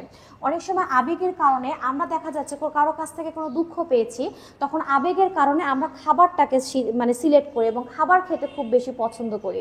কর্মক্ষেত্রে কিন্তু অনেকেই টুকটাক করে বাসা থেকে খেয়ে যায়, আবার কর্মক্ষেত্রে কিন্তু অনেকে অতিরিক্ত খাবার খেয়ে ফেলে, চা কফি বা মিষ্টি জাতীয় খাবার বা সিঙ্গারা, তখন কিন্তু তাদের ওজনটা বেড়ে যায়। মানসিক আঘাত এবং আবেগ অনেকটাই সেম একই রকম। বিশ্রাম, মনে করো আমরা যে পরিমাণে খাচ্ছি সেই পরিমাণে আমরা পরিশ্রম করছি না, আমরা রেস্টে আছি, তাহলে আমাদের ক্যালোরিগুলো কিন্তু আমাদের জমা হচ্ছে এবং তখন আমাদের মোটা বা অবেসিটি বেড়ে যাচ্ছে। লিঙ্গ ভেদে কিন্তু দেখো অবশ্যই ছেলেদের চাইতে মেয়েরা একটু তুলনামূলকভাবে বেশি মোটা হয়, তাই মেয়েদেরকে তুলনামূলক একটু কি করতে হবে, চর্বিযুক্ত খাবার কম খেতে হবে। গর্ভাবস্থায় একজন মা স্বাভাবিকের চাইতে দেখা যাচ্ছে তার ওজনের চাইতে 5, 7, 10, 12 এরকম ওজন, এত কেজি ওজনে কিন্তু বাড়িয়ে ফেলে, তাহলে গর্ভাবস্থায় কিন্তু অনেকে মোটা হয়ে যায়। কিছু ওষুধ আছে যেমন স্লিপিং পিল বা স্টেরয়েড জাতীয় কিছু ওষুধ, তোমার হচ্ছে পিল, জন্মবিরতিকরণ পিল বা ডায়াবেটিসের পেশেন্টদের জন্য কিছু ওষুধ, এগুলো খেলে কিন্তু অনেক সময় মোটা হয়ে যেতে পারে। শিক্ষার অভাব, আসলে মানুষ যদি শিক্ষিত না হয় তাহলে সে কিন্তু সহজে যে কোনো খারাপ কাজে অভ্যস্ত হয়ে যেতে পারে। আর যদি মনে করো সে স্বাস্থ্য সম্পর্কে সচেতন না হয়, না জানে যে কোন খাবার খেলে কেমন মোটা হতে পারে বা কোন খাবারে ক্যালোরি কেমন, সে যদি না জানে তখন কিন্তু সে খেয়ে ফেললে কি হয়ে যাবে, অনেক বেশি মোটা হয়ে যাবে। তাহলে এটার প্রতিকারটা কি, মনে করো তুমি স্থূলতায় ভুগছো, প্রতিকার কি, একটা নির্দিষ্ট নিয়ম মেপে তোমাকে এক্সারসাইজ করতে হবে। অবশ্যই একদিনে যেমন তুমি মোটা হওনি, একদিনে কিন্তু তুমি চিকনও হবে না বা ফিট হবে না, তাহলে তোমাকে একটা নির্দিষ্ট সময়ে অন্তর অন্তর ব্যায়াম করতে হবে। মানসম্মত খাবার খেতে হবে, যে খাবারে ক্যালোরি কম কিন্তু যে খাবারটা আমাদের শরীরের জন্য বেশ পুষ্টিকর সেই খাবারটাই আমাদেরকে খেতে হবে। লোভনীয় খাবার পরিত্যাগ করতে হবে। অবশ্যই ভাজা পোড়া খাবার এবং তৈলাক্ত খাবার অনেক বেশি মজাদার হয় এবং লোভনীয় হয়, সেই খাবারগুলোকে কিন্তু আমাদের অ্যাভয়েড করতে হবে। বেশি করে ফল এবং শাকসবজি খেতে হবে, এক্ষেত্রে ক্যালোরিটা খুব কম থাকে, আমাদের সুস্বাস্থ্য মেনটেন করতে অনেক হেল্প করে। কিটোজেনিক ডায়েট, এক্ষেত্রে যেটা করা হয় শর্করাকে বাদ দিয়ে দেওয়া হয় এবং বাজে চর্বিগুলোকে বাদ দেওয়া হয়, প্রোটিন জাতীয় খাবার এবং ভালো চর্বিগুলোকে সিলেক্ট করা হয়। তাহলে এই হচ্ছে আমাদের স্থূলতা নিয়ে প্রশ্ন ছিল, কারণ এবং প্রতিকার। আশা করছি তোমরা সবাই পারবে। উদ্দীপকের খাদ্যগুলো পরিপাকে প্রধান শোষণকারী অঙ্গ কি ভূমিকা পালন করে? প্রধান শোষণকারী অঙ্গ বলতে এখানে বোঝানো হচ্ছে ক্ষুদ্রান্ত। এই যে ক্ষুদ্রান্ত, আমরা কিন্তু ক্ষুদ্রান্তে পড়াগুলো পড়ে ফেলেছি যে ক্ষুদ্রান্তে তোমার কি হয়, শর্করা জাতীয় খাদ্য পরিপাকের জন্য ক্ষুদ্রান্তের আমরা বিক্রিয়াগুলো পড়ে ফেলেছি অলরেডি, আমি আর রিভিউ করছি না। দেখো আমরা কি পড়ছিলাম, আমরা পড়েছিলাম অ্যামাইলেজ যা স্টার্চ এবং গ্লাইকোজেনকে ভাঙতে হেল্প করে। আমরা পড়েছিলাম সুক্রোজকে ভাঙতে হেল্প করে। আমরা ল্যাকটেজ পড়েছিলাম, ল্যাকটোজকে ভাঙতে হেল্প করে। আমরা কি পড়েছিলাম, আমরা মল্টেজ পড়েছিলাম, মল্টোজকে ভাঙতে হেল্প করে। এছাড়া আমরা প্রোটিন জাতীয় খাদ্য পরিপাকে এখান থেকে কি কি এনজাইম পাবো? ট্রিপসিন যা প্রোটিনকে ভেঙে পলিপেপটাইডে কনভার্ট করবে, ডাইপেপটাইডেস, ট্রাইপেপটাইডেস এগুলো কি করবে? পলিপেপটাইডকে ভেঙে তোমার অ্যামাইনো অ্যাসিডে কনভার্ট করবে। এইভাবে ছোট্ট করে লিখে দিলেই কিন্তু অ্যান্সারটা কমপ্লিট হয়ে যাবে। তাহলে আমরা ভাত, মাছ এবং মাংসের কথা বলেছি, মানে শর্করা এবং প্রোটিন, এবং শর্করা প্রোটিনের কথা আমরা উল্লেখ করলাম। তাহলে আমাদের 5 নাম্বার প্রশ্নটা শেষ। এখন আমরা যে প্রশ্নটা পড়ব সেটা হচ্ছে 6 নাম্বার প্রশ্ন। এই প্রশ্নটাতে দেখি আমরা কি বলছে। দেখো এখানে একটা সুন্দর চিত্র দেওয়া আছে। পরিপাকতন্ত্রে উদ্দীপকের পি অঙ্গের ভূমিকা লিখো। পি অঙ্গ বলতে আমাদের লিভারকে বোঝানো হচ্ছে, এবং লিভার ইতিমধ্যে আমরা পড়ে ফেলেছি। ওই যে লিভারের যে বিপাকীয় ভূমিকা এবং সঞ্চয় ভূমিকা, এটা তোমাকে সুন্দর করে লিখে ফেলতে হবে যে লিভার কি কি সঞ্চয় করে এবং লিভার কি কি বিপাক কাজে হেল্প করে। খাদ্য পরিপাকের চিত্রের আর ও কিউ এর ভূমিকা লিখো। খাদ্য পরিপাকের চিত্র আর এবং কিউ, এখানে আর বলতে বোঝাচ্ছে অগ্নাশয় এবং কিউ বলতে বোঝাচ্ছে তোমার পিত্ত থলির পিত্ত রস। তাহলে দেখো খেয়াল করো, আর মানে অগ্নাশয়, অগ্নাশয়ের ক্ষেত্রে আমরা খাদ্য পরিপাক, লিপিড, প্রোটিন এবং শর্করা পরিপাকে অগ্নাশয় কি ভূমিকা পালন করে। যেমন শর্করা পরিপাকে অগ্নাশয় থেকে কি এনজাইম খরিত হয়েছিল আমরা পড়েছিলাম অ্যামাইলেজ, এবং আরেকটা কি পড়েছিলাম, অ্যামাইলেজের সাথে আরেকটা কি পড়েছিলাম, মল্টেজ। আমরা পড়েছিলাম অ্যামাইলেজ এবং মল্টেজ। অ্যামাইলেজটা স্টার্চ এবং গ্লাইকোজেনকে ভেঙে গ্লুকোজে কনভার্ট করে, আর মল্টেজটা মল্টোজকে ভেঙে গ্লুকোজে কনভার্ট করে। এছাড়া এইটা লিপিডকে ভাঙে, লাইপেজ এনজাইম তৈরি করে লিপিডকে ভেঙে ফ্যাটি অ্যাসিড এবং কিসে কনভার্ট করে, গ্লিসারলে কনভার্ট করে। আর এক্ষেত্রে কিউ কি ধরনের ভূমিকা পালন করে? এই যে কিউ এর কথা বলতে আমরা যে পিত্তরস বোঝাচ্ছি, খেয়াল করো এই যে পিত্তরস, এই যে পিত্তথলিতে পিত্তরস জমা আছে, অ্যাকচুয়ালি এই পিত্তরসটা কিন্তু ক্ষরণ করে কে বলতো? পিত্তরসটা ক্ষরণ করে যকৃৎ, এবং এই পিত্তরসে আসলে কোনো এনজাইম নেই। তাহলে পিত্তরসে কি এনজাইম আছে? না, পিত্তরসে এনজাইম নেই। তাহলে পিত্তরসে আসলে কি আছে? পিত্তরসে দুইটা গুরুত্বপূর্ণ উপাদান আছে, একটা হচ্ছে ক্ষার এবং আরেকটা হচ্ছে লবণ। এই যে ক্ষার, এই ক্ষারটা এই যে পরিবেশ, হ্যাঁ এই পরিবেশটাকে ক্ষারীয় করতে দারুণভাবে হেল্প করে, যা ক্রিয়া বিক্রিয়ার জন্য উপযুক্ত। এবং এই যে লবণ, এই লবণ কি করে, এইখানে যে লিপিড জাতীয় খাবারটা আসে ক্ষুদ্রান্তে, সেই লিপিড জাতীয় খাবারটাকে এই লবণ ভেঙে ছোট ছোট কণায় পরিণত করে, যা অনেকটাই দেখতে কিসের মতন, সাবানের ফেনার মতন। হ্যাঁ, সাবানের ফেনার মতন। এই প্রক্রিয়াকে কি বলা হয়? ইমালসিফিকেশন বলা হয়। ইমালসিফিকেশন বলা হয়, এবং পরবর্তীতে লিপিড জাতীয় খাদ্য পরিপাক করতে কি হয়, সুবিধা হয়। তাহলে আশা করছি তোমরা এই ঘ নাম্বারের উত্তর পেয়ে গেছো। তাহলে 6 নাম্বার প্রশ্নটা পড়া হয়ে গেছে, মানে আমাদের পড়া কমপ্লিট। আমরা আর একটা জিনিস একটু ছোট্ট করে দেখে রাখবো, সেটা হচ্ছে দন্ত সংকেত। দন্ত সংকেত এটা ইম্পর্টেন্ট। আমাদের দুইটা চোয়াল আছে, ঊর্ধ্ব চোয়াল, নিম্ন চোয়াল, এবং আমাদের দুইটা চোয়ালে 16 কতটা দাঁত থাকে? 32টা দাঁত থাকে। এখন আমি উপরের চোয়ালকে অর্ধেক ভাগে ভাগ করেছি, নিচের চোয়ালে অর্ধেক ভাগ করেছি। তাহলে আমি অর্ধেক মানে হচ্ছে এখানে 8টা, এখানে 8টা, এখানে 8টা, এখানে 8টা। আমি 8টা দিয়ে কথা বলবো। এখানে আমি ইনসিশন নিচ্ছি, নিচেও ইনসিশন নিচ্ছি, উপরে ক্যানাইন, নিচেও ক্যানাইন, উপরে প্রিমোলার, নিচেও প্রিমোলার, উপরে মোলার, নিচেও আমি কি নিচ্ছি মোলার নিচ্ছি। দেখো এটা হচ্ছে ইনসিসের দাঁত, ক্যানাইন এরকম, প্রিমোলার এরকম এবং মোলার এরকম। তাহলে আটটার মধ্যে আমাদের প্রথম যে দুইটা দাঁত আছে এই দুইটা হচ্ছে ইনসিসর, তাহলে নিচেও কিন্তু প্রথম দুইটা আমরা কি পাবো ইনসিসর পাবো। তারপরে আমরা পরের যে দাঁতটা পাচ্ছি এই যে এই দাঁতটা, এইটা হচ্ছে আমাদের ক্যানাইন, একটা ক্যানাইন নিচেও একটা ক্যানাইন। হ্যাঁ, তারপরে আমরা এটার পরে যে দুইটা দাঁত পাবো সেই দুইটা দাঁত হচ্ছে আমাদের প্রিমোলার এবং শেষে যে তিনটা দাঁত থাকবে সেই তিনটা দাঁত হচ্ছে মোলার।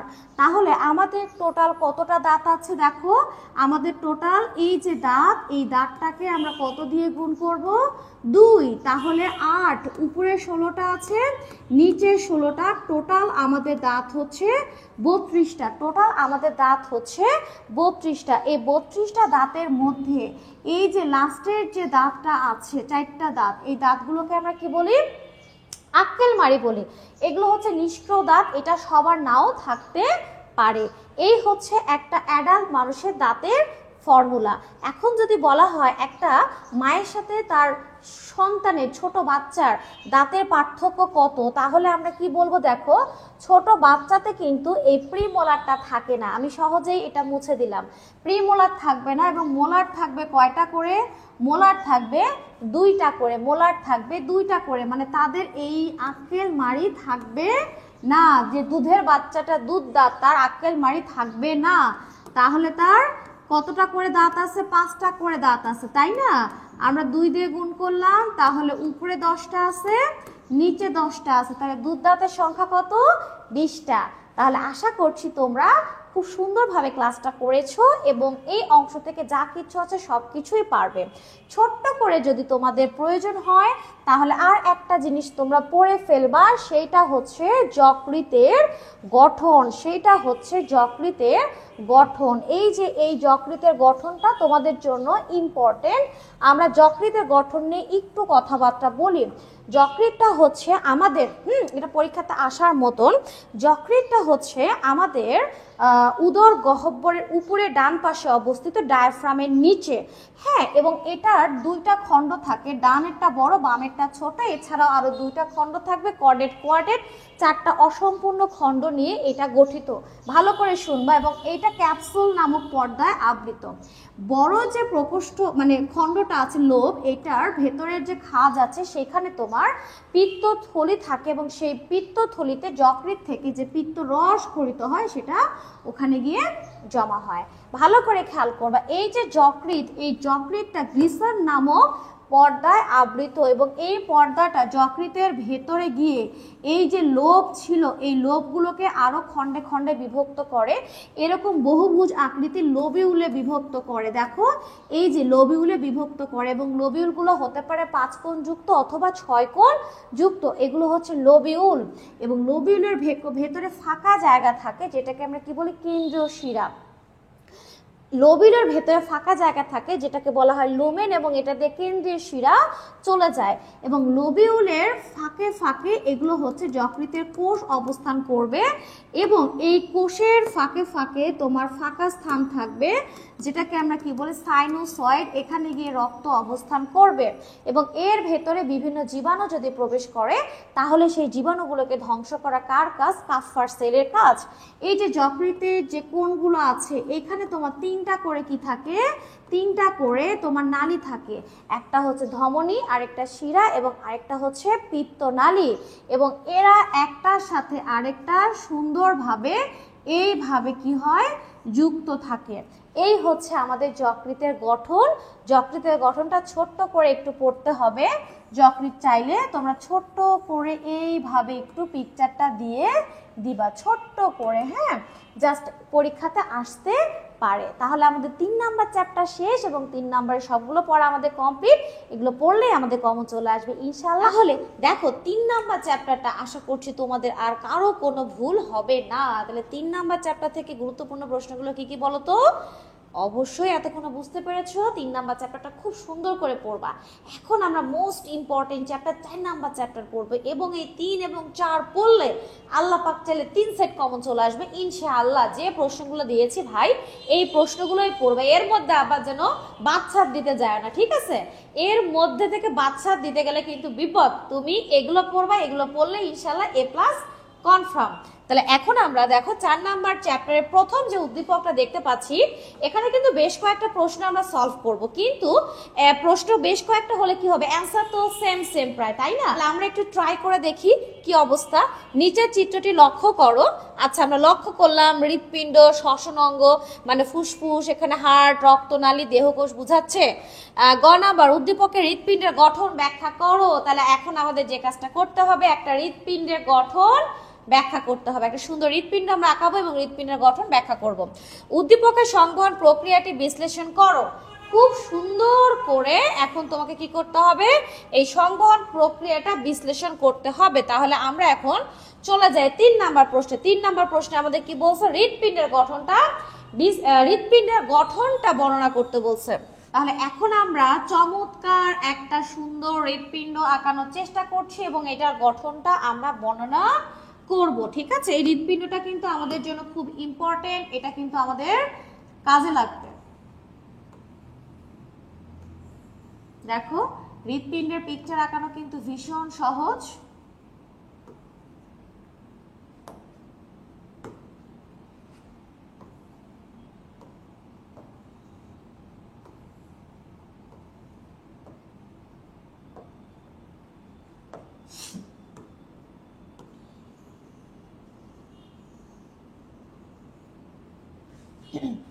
আমরা কিন্তু হৃৎপিণ্ডের পিকচারটা খুব সহজেই এইভাবে আঁকাতে পারি। আমি তোমাদেরকে একটা ভিডিও দিয়ে দিব, শেয়ার করব লিংকে, ওখানে আমার সুন্দর করে হৃৎপিণ্ডের গঠনটা দিয়ে দেওয়া আছে।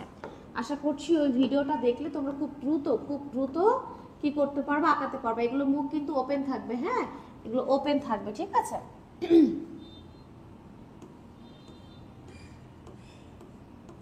দেখো আমরা কত সহজে হৃৎপিণ্ড আঁকায় ফেললাম, খুব সহজেই আমরা হৃৎপিণ্ড কি করছি, আঁকায় ফেলছি। এই যে আমাদের হৃৎপিণ্ডটা খুব সহজেই আঁকানো কমপ্লিট হয়ে গেল।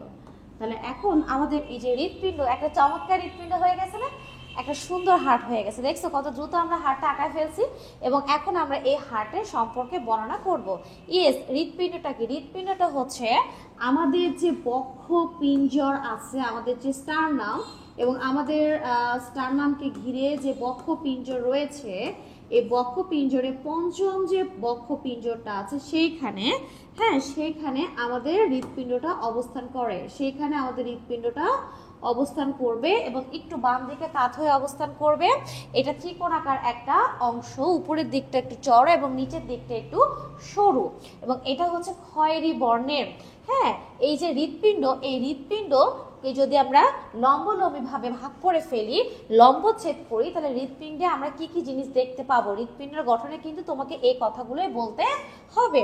তো হৃৎপিণ্ডের বাহিরের যে আবরণ থাকে, হ্যাঁ সাপোজ আমরা যদি হৃৎপিণ্ডের কথা কল্পনা করি, এটা হচ্ছে হৃৎপিণ্ডের কথা কল্পনা করছি, হৃৎপিণ্ডের বাহিরের যে আবরণ, এই আবরণটার নাম আমরা কি দিব, পেরিকার্ডিয়াম আবরণ, পেরিকার্ডিয়াম আবরণ। এবং এই আবরণটা আবার কয় স্তর বিশিষ্ট হবে, এই আবরণটাকে যদি আমি দেখি তাহলে 2 স্তর বিশিষ্ট হবে। বাহিরটাকে বলবো প্যারাটাল এবং ভিতরটাকে বলবো আমরা ভিসারাল, এবং মাঝখানে একটা ফ্লুইড থাকবে যেন হৃৎপিণ্ড সংকুচিত প্রসারিত হওয়ার সময় ঘর্ষণ না লাগে।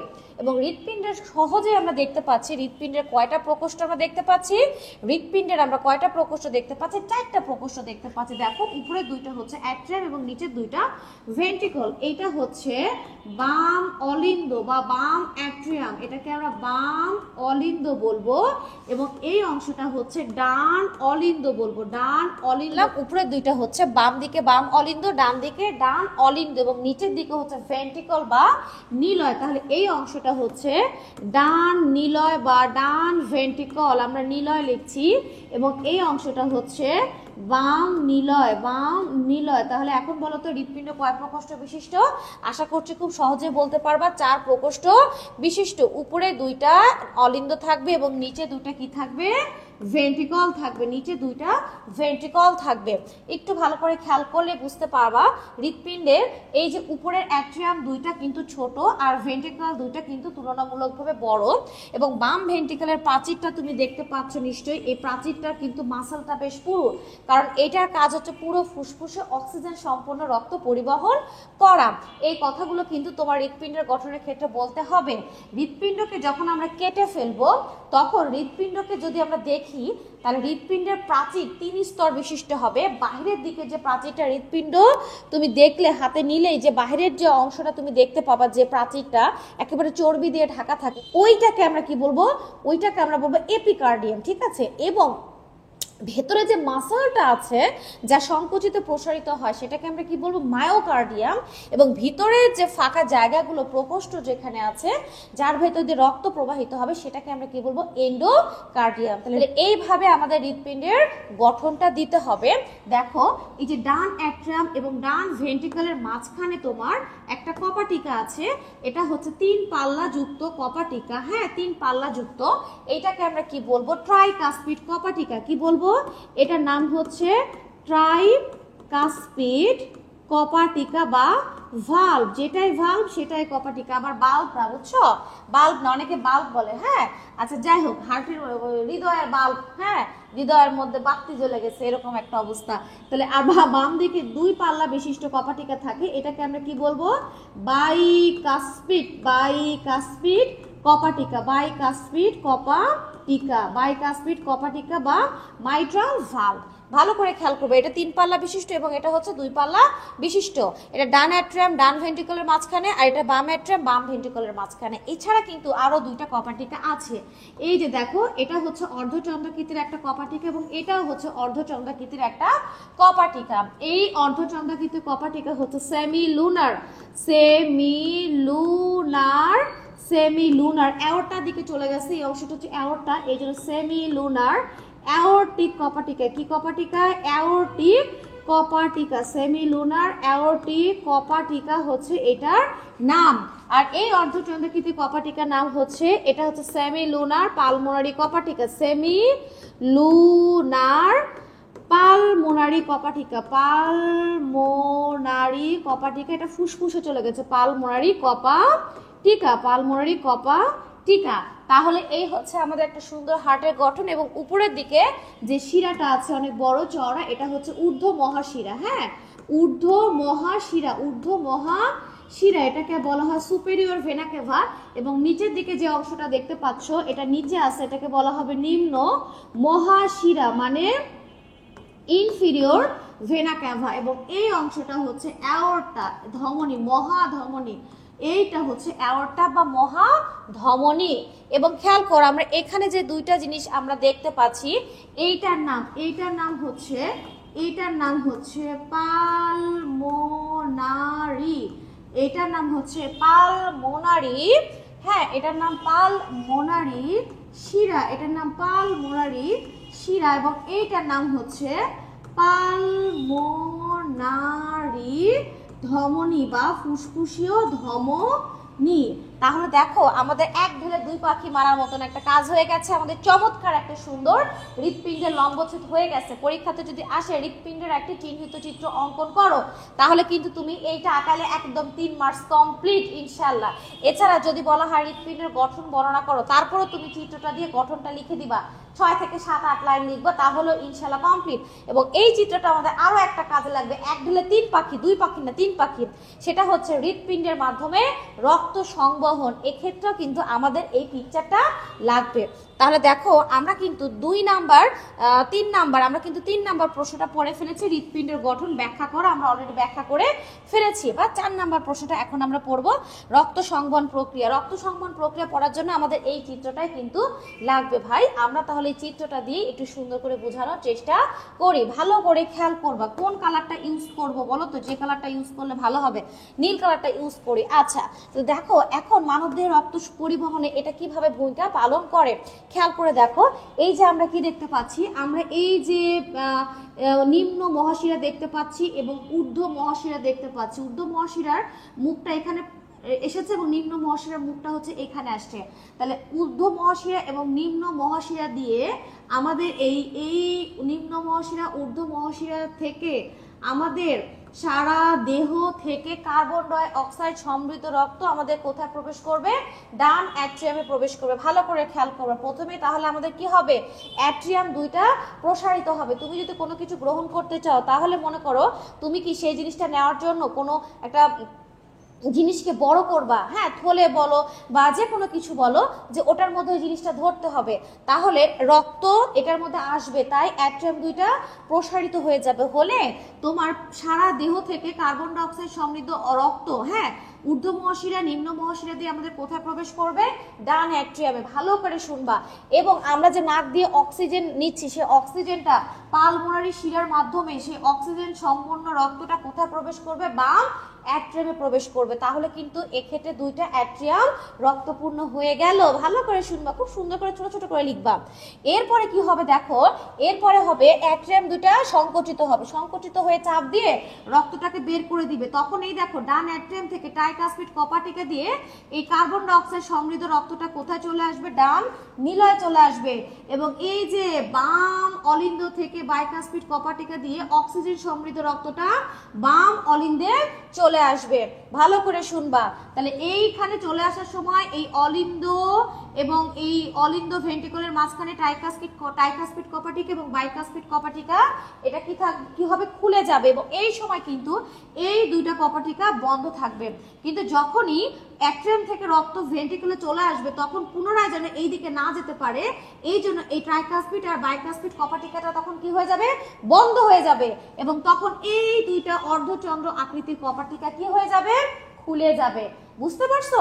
মানে আমি মনে করো তোমাকে ধাক্কা দিয়ে কোথাও সামনে হটাই দিচ্ছি, তুমি যেন পেছনে না আসতে পারো, তাই আমি দরজাটা বন্ধ করে দিলাম, সামনের দরজাটা খোলা আছে, তুমি ওই দরজাটা দিয়ে সামনের দিকে অগ্রসর হবে। ঠিক আছে, ঠিক সেরকম। তাহলে এখন কিন্তু ভেন্ট্রিকল দুটো রক্তপূর্ণ হয়ে গেছে। এখন ভেন্ট্রিকল কি করবে? সংকুচিত হবে। ভালো করে শুনবা, হ্যাঁ, সংকুচিত হয়ে এই যে কার্বন ডাই অক্সাইড সমৃদ্ধ রক্ত, এটা হচ্ছে পালমোনারি ধমনী দিয়ে এটা চলে যাবে ফুসফুসে, এবং কার্বন ডাই অক্সাইডটা তখন ফুসফুস থেকে নাক দিয়ে বাহিরে কি হয়ে যাবে? বাহিরে কার্বন ডাই অক্সাইড বাহিরে বাতাসে মুক্ত হয়ে যাবে। আর এই যে অক্সিজেন সম্পূর্ণ রক্ত, এইটা তোমার এই যে অর্ধচন্দ্র আকৃতির কপাটিকা দিয়ে এই যে এই কপাটিকাটার নাম হচ্ছে সেমি লুনার অ্যাওর্টিক কপাটিকা। যেহেতু অ্যাওর্টাতে গেছে, অ্যাওর্টাতে এই রক্তটা চলে যাবে। কোন রক্ত? অক্সিজেন সমৃদ্ধ রক্ত। এবং এই দিক দিয়ে রক্তটা যেন আবার না আসতে পারে, এই দিক দিয়ে রক্তটা যেন আবার না আসতে পারে এই নিলয়। এই জন্য যখন এই নিলয় রক্তটা সামনের দিকে দিবে অর্ধচন্দ্র আকৃতির কপাটিকাতে, তখন কিন্তু এই দুইটা কপাটিকা আবার ধপ করে বন্ধ হয়ে যাবে এবং এই দুইটা কপাটিকা কিন্তু কি হয়ে যাবে বলতো? খুলে যাবে। এবং তখন অক্সিজেন সমৃদ্ধ রক্ত সেমি লুনার অ্যাওর্টিক কপাটিকা দিয়ে কোথায় চলে যাবে? অ্যাওর্টাতে। সেই অ্যাওর্টা থেকে তোমার কোথায় চলে যাবে? ধমনীতে। তারপরে ধমনী থেকে চলে যাবে ধমনিকাতে, ধমনিকাতে শাখা ধমনী, এবং সেখান থেকে চলে যাবে কোথায়? কৈশিক জালিকাতে চলে যাবে। এবং সেই কৈশিক জালিকা সারা দেহের কোষে কোষে সেই অক্সিজেন সমৃদ্ধ রক্তটা কি করবে বলতো?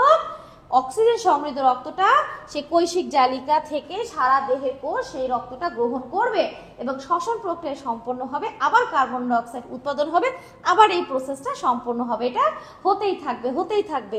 এই যে এখানে কিন্তু নিলয়ের ক্ষেত্রে এই নিলয়টা কিন্তু তোমার এই জায়গাতে রক্তটা যখন পাস করে দিবে এবং আগের অবস্থায় ফিরে আসবে, তখন এই কপাটিকা খোলা এবং বন্ধ হওয়ার জন্য লাভ এবং ডাব নামের কি হবে? শব্দের সৃষ্টি হবে। ঠিক আছে, লাভ এবং ডাব যখন এই নিলয়টা যখন ডায়াস্টল হবে, প্রসারিত হবে, তখন ডাবের সৃষ্টি হবে, ডাব নামক শব্দ। আর নীলাটা যখন সৃষ্ট সংকুচিত হবে তখন লাভ নামক শব্দের সৃষ্টি হবে, যেটা আমরা দেখি, আমরা শুনি ধক ধক ধক ধক, ঠিক সেই শব্দটা। তাহলে এইটাই হচ্ছে হৃৎপিণ্ডের মাধ্যমে মানবদেহের রক্ত সংবহন। ভিডিওটা সুন্দর করে দেখবা, এটা ভীষণ ইজি একটা ভিডিও এবং আমার বিশ্বাস যে এটা খুবই ইম্পর্টেন্ট তোমাদের সকল বোর্ডের স্টুডেন্টদের জন্য, অনেক বেশি ইম্পর্টেন্ট। তাহলে আমাদের প্রথম প্রশ্নটা কমপ্লিট হয়ে গেছে ইনশাআল্লাহ। এবার আমরা দ্বিতীয় প্রশ্নে একটু চলে আসি, দেখি কি বলছে। উদ্দীপকের অঙ্গটিতে বিভিন্ন কপাটিকা ভূমিকা ব্যাখ্যা করো। মানে এই যে এখানে হার্টের বিভিন্ন কপাটিকা আছে, আমরা কিন্তু অলরেডি 4টা কপাটিকা সম্পর্কে জেনে গেছি, আরো 2টা কপাটিকা আছে, আমরা একটু পরে জানবো সে কপাটিকা কি কাজ করে সেটা জানবো। আর উদ্দীপকের অঙ্গটির কার্যক্রম পি কিভাবে নিয়ন্ত্রণ করে ব্যাখ্যা করো। এখানে পি বলতে বোঝানো হচ্ছে পেস মেকার। এখানে একটা চমৎকার সুন্দর প্রশ্ন আছে এবং এই প্রশ্নটা পড়লে কিন্তু আল্লাহ চাইলে কমন চলে আসতে পারে ইনশাআল্লাহ। তাহলে এখন আমরা এই প্রশ্নটা পড়া শুরু করব।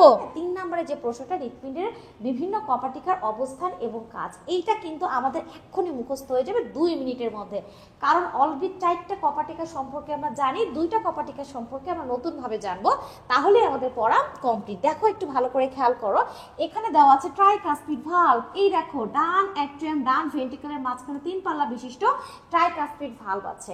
ট্রাইকাসপিড ভালভ তাহলে কি করবে, ডান অ্যাট্রিয়াম থেকে রক্তটাকে ডান ভেন্ট্রিকলে দিয়ে দিবে এবং বিপরীত দিকে যেতে রক্তটাকে যেতে বাধা দিবে।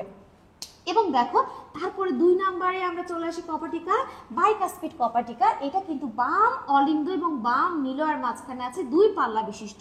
এটার কাজ হচ্ছে বাম অলিন্দ থেকে রক্তটা বাম নিলয়ে পাঠাতে সাহায্য করে এবং রক্তটা যেন বিপরীত দিকে মানে চলে না যায় সেদিকে খেয়াল রাখা।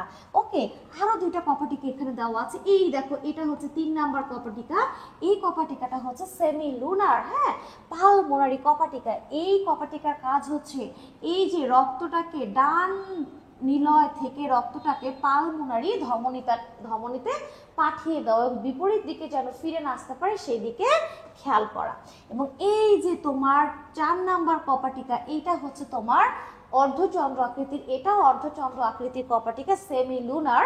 এটা অ্যাওর্টাতে গেছে যেহেতু, তাই অ্যাওর্টিক কপাটিকা। এবং এইটার কাজ হচ্ছে বাম নিলয় থেকে রক্তটা তোমার অ্যাওর্টাতে পাঠাতে এবং সারা দেহে এই অ্যাওর্টা থেকে রক্তটা চলে যায় এবং রক্তটা যেন পেছনের দিকে না আসে সেই দিকে খেয়াল রাখা। নতুন 2টা কপাটিকা কি কি আছে বলো তো? এই যে এটা হচ্ছে নতুন নাম এবং এইটা দেখো এই যে এইখানে এই ভালভটা অবস্থিত, এটা তোমার একেবারে কর্নারি সাইনাস এবং ডান অ্যাট্রিয়ামের সংযোগস্থলে ভালভটা অবস্থিত এবং এটার কাজ হচ্ছে কর্নারি সাইনাস থেকে রক্তটা কোথায় নিয়ে আসা, এই ডান অ্যাট্রিয়ামে নিয়ে আসা এবং পেছনের দিকে যেন ব্যাক না যায় সেদিকে খেয়াল রাখা। আরেকটা কপাটিকা দেখো 6 নাম্বার কপাটিকা, ইউস্টেসিয়ান কপাটিকা। এটা কোথায় অবস্থিত, এই যে ইনফিরিয়র ভেনা কেভা এবং ডান অ্যাট্রিয়ামের সংযোগস্থলে এই কপাটিকাটা অবস্থিত। এটার কাজ হচ্ছে ইনফিরিয়র ভেনা কেভা বা নিম্ন মহাশিরা থেকে রক্তটাকে এই ডান অ্যাট্রিয়ামে নিয়ে যাওয়া এবং রক্তটা যেন পুনরায় বিপরীত দিকে না যায় সেদিকে খেয়াল রাখা। তাহলে দেখো তো কত সহজেই আমরা এই 6টা কপাটিকার অবস্থান এবং কাজ করতে পারলাম। তাহলে আশা করছি এটা তোমাদের আর কখনো ভুল হবে না। এখন আমরা 4 নম্বর প্রশ্নটা পড়বো। উদ্দীপকের অঙ্গটির কার্যক্রম পি কিভাবে নিয়ন্ত্রণ করে বিশ্লেষণ করো। এই যে পি বলতে এখানে পেস মেকার বোঝানো হচ্ছে। আমি এটা বোঝানোর জন্য একটা চমৎকার চিত্র অ্যাড করেছি এবং এক্ষুনি মুখস্থ হয়ে যাবে ইনশাআল্লাহ। দেখো এটা হচ্ছে আমাদের হৃৎপিণ্ডের একটা সুন্দর লম্বচ্ছেদ এবং আমরা এখানে বেশ কয়েকটা অংশ দেখতে পাচ্ছি। প্রথমেই আমরা যে অংশটা দেখতে পাচ্ছি এটাকে আমরা এস এ নোট বলছি বা এটাকে আমরা কি বলি, স্যান বলি, এটাকে আমরা স্যান বলি এবং এটাই হচ্ছে সেই পেস মেকার এবং সবচেয়ে গুরুত্বপূর্ণ অংশ। দেখো আমরা যে হৃৎপিণ্ড, আমাদের যে হৃদস্পন্দন হয়, আমরা কি বাহির থেকে এটাকে নিয়ন্ত্রণ করি? আমরা কি বলি যে হৃদস্পন্দন হও? আমরা কি এটা কখনো বলি যে এই হার্ট তুমি কাজ করো, বা আমরা বাহির থেকে কি কিছু দিই যে এই হার্ট তুমি এখন কাজ করো? আমরা কিন্তু দিই না। তার মানে হার্ট কিন্তু নিজে নিয়ন্ত্রিত হয় এবং মস্তিষ্কের উদ্দীপনা ছাড়াই হার্ট স্বয়ংক্রিয়ভাবে নিয়ন্ত্রিত হয়, বাইরের কোনো উদ্দীপনা ছাড়াই। তাহলে এর পেছনে কিছু কারণ আছে, কিছু পেশি হার্টে রয়েছে যে পেশিগুলোর কারণে হার্ট আপনা আপনি নিয়ন্ত্রিত হয়। এই নিয়ন্ত্রণকে বলা হয় মায়োজেনিক নিয়ন্ত্রণ, এবং এই পেশিগুলো হচ্ছে তোমার সংযোগী টিস্যু নামে পরিচিত, বা এই টিস্যুগুলোকে সংযোগী টিস্যু বলা হয় বা জাংশনাল টিস্যু বলা হয়। এই টিস্যুগুলো কি কি? এসএ নোড, এভিএ মানে স্যান, এভিএন, তারপর হিঞ্জ অফ বান্ডল বা হিঞ্জ অফ বান্ডল বা বান্ডলের হিঞ্জ, ঠিক আছে, এবং আরেকটা হচ্ছে পার্কিনজি তন্তু, পার্কিনজি তন্তু। তাহলে প্রথমে আমরা চলে আসি এসএ নোড। এই যে এসএ নোড, এটা হচ্ছে এসএ নোড। এসএ নোডটা ডান অ্যাট্রিয়ামে অবস্থিত, অথবা ডান অ্যাট্রিয়াম এবং সুপিরিয়র ভেনা কেভার সংযোগস্থলে অবস্থিত এক ধরনের পেশি টিস্যু। যে পেশি টিস্যুটা বা যে পেশিটা কি করবে, দেখো এই পেশিটা তোমার এক ধরনের অ্যাকশন পটেনশিয়াল সৃষ্টি করবে, যা ইলেকট্রিক্যাল সিগন্যালের মতন এই ডান অ্যাট্রিয়ামের প্রাচীরে ছড়িয়ে যাবে, এবং ডান অ্যাট্রিয়াম তখন কি হয়ে যাবে? সংকুচিত হবে। এবং ওই যে উদ্দীপনাটা, পরবর্তীতে উদ্দীপনাটা গ্রহণ করবে কে? স্যান থেকে এভিএন গ্রহণ করবে। গ্রহণ করে এই উদ্দীপনাটা তখন সে কি করবে? নিচের দিকে দেখো পাঠায় দিচ্ছে। এভিএন থেকে তোমার দুইটা শাখা চলে গেছে, ডান দিকে একটা চলে গেছে এবং বাম দিকে একটা চলে গেছে নিলয়ের দিকে। এবং এই শাখা, যে ডান এবং বাম শাখা আছে, এই শাখা হচ্ছে বান্ডেলের শাখা। বান্ডেলের শাখা, বান্ডল অফ হিঞ্জের শাখা ডান দিকে যাবে এবং বাম দিকে যাবে। তার মানে এভিএন থেকে সে উদ্দীপনাটা আবার এই বান্ডল অফ হিঞ্জে যাবে, ডানের শাখা এবং বামের শাখা সেটা গ্রহণ করবে। এবং এই শাখাগুলো তোমার এই যে ভেন্ট্রিকলে সুন্দরভাবে চারদিকে ছড়ায় যাবে, এবং এইখান থেকে আরো অনেক ছোট ছোট সুতার মতন, জালের মতন শাখা তৈরি হবে, যেটাকে আমরা কি বলবো? পার্কিনজি তন্তু। এই পার্কিনজি তন্তুতে এই উদ্দীপনাটা ছড়িয়ে যাবে, এবং পার্কিনজি তন্তুটা খুবই সুন্দরভাবে হৃৎপিণ্ডের ভেন্ট্রিকুলার পেশির সাথে যুক্ত থাকবে, এবং ওই সিগন্যালটা তখন হৃৎপিণ্ডের ভেন্ট্রিকলে সে পৌঁছায় দিবে, এবং তখন ভেন্ট্রিকলটা কি হয়ে যাবে? সংকুচিত হয়ে যাবে।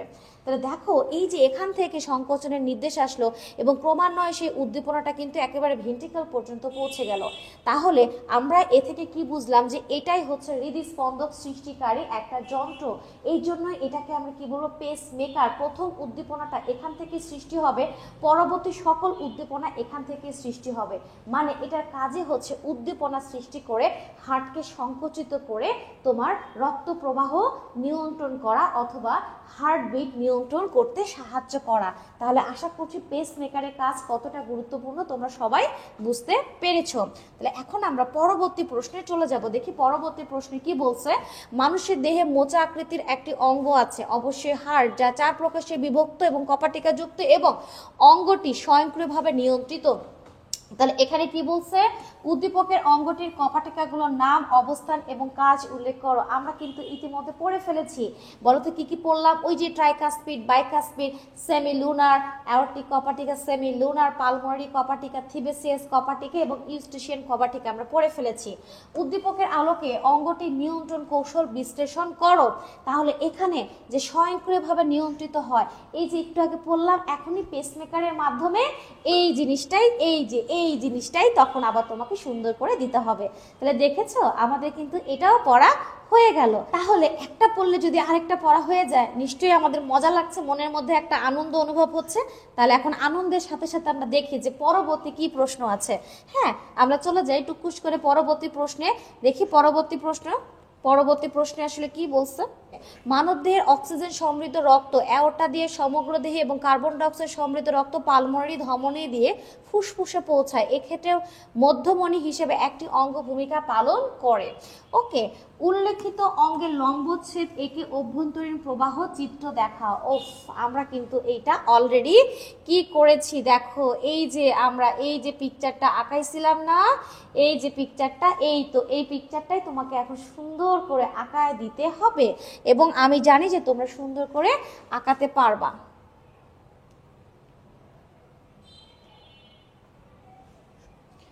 তাহলে আমাদের এই পড়াটা কমপ্লিট।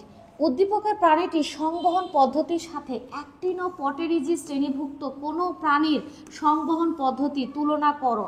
রাইট, এখানে মানুষের রক্ত সংবহনের সাথে মাছের যে রক্ত, সেই সংবহনের তুলনা মানে পার্থক্য পড়তে বলছে। মজার বিষয় হচ্ছে এইটা কিন্তু আমরা যখন রুই মাছ পড়লাম তখন কিন্তু আমাদের পড়া কমপ্লিট হয়ে গেছে। তারপরও কিন্তু আমি একটু বলি, সেটা হচ্ছে মানুষের সাথে এই মানুষের মানুষের হৃৎপিণ্ডের কাজ রক্ত সংবহন এবং রুই মাছের হৃৎপিণ্ডের কাজ বা রক্ত সংবহনের কথা বলা হয়েছে। আমরা খুব সহজে কিন্তু পড়ে ফেলেছি। তোমাদের কি মনে আছে আমরা কি পড়েছি? মানুষ এবং রুই মাছের যে রক্ত সংবহন, এটা কিন্তু আমরা অলরেডি রুই মাছে পড়ে ফেলেছি। হ্যাঁ, তারপরে আমি একটু বলি, সেটা হচ্ছে মানুষের রক্ত সংবহন হচ্ছে 4 প্রকোষ্ঠ বিশিষ্ট হৃৎপিণ্ডের মাধ্যমে, আর রুই মাছের হচ্ছে 2 প্রকোষ্ঠ হৃৎপিণ্ডের মাধ্যমে।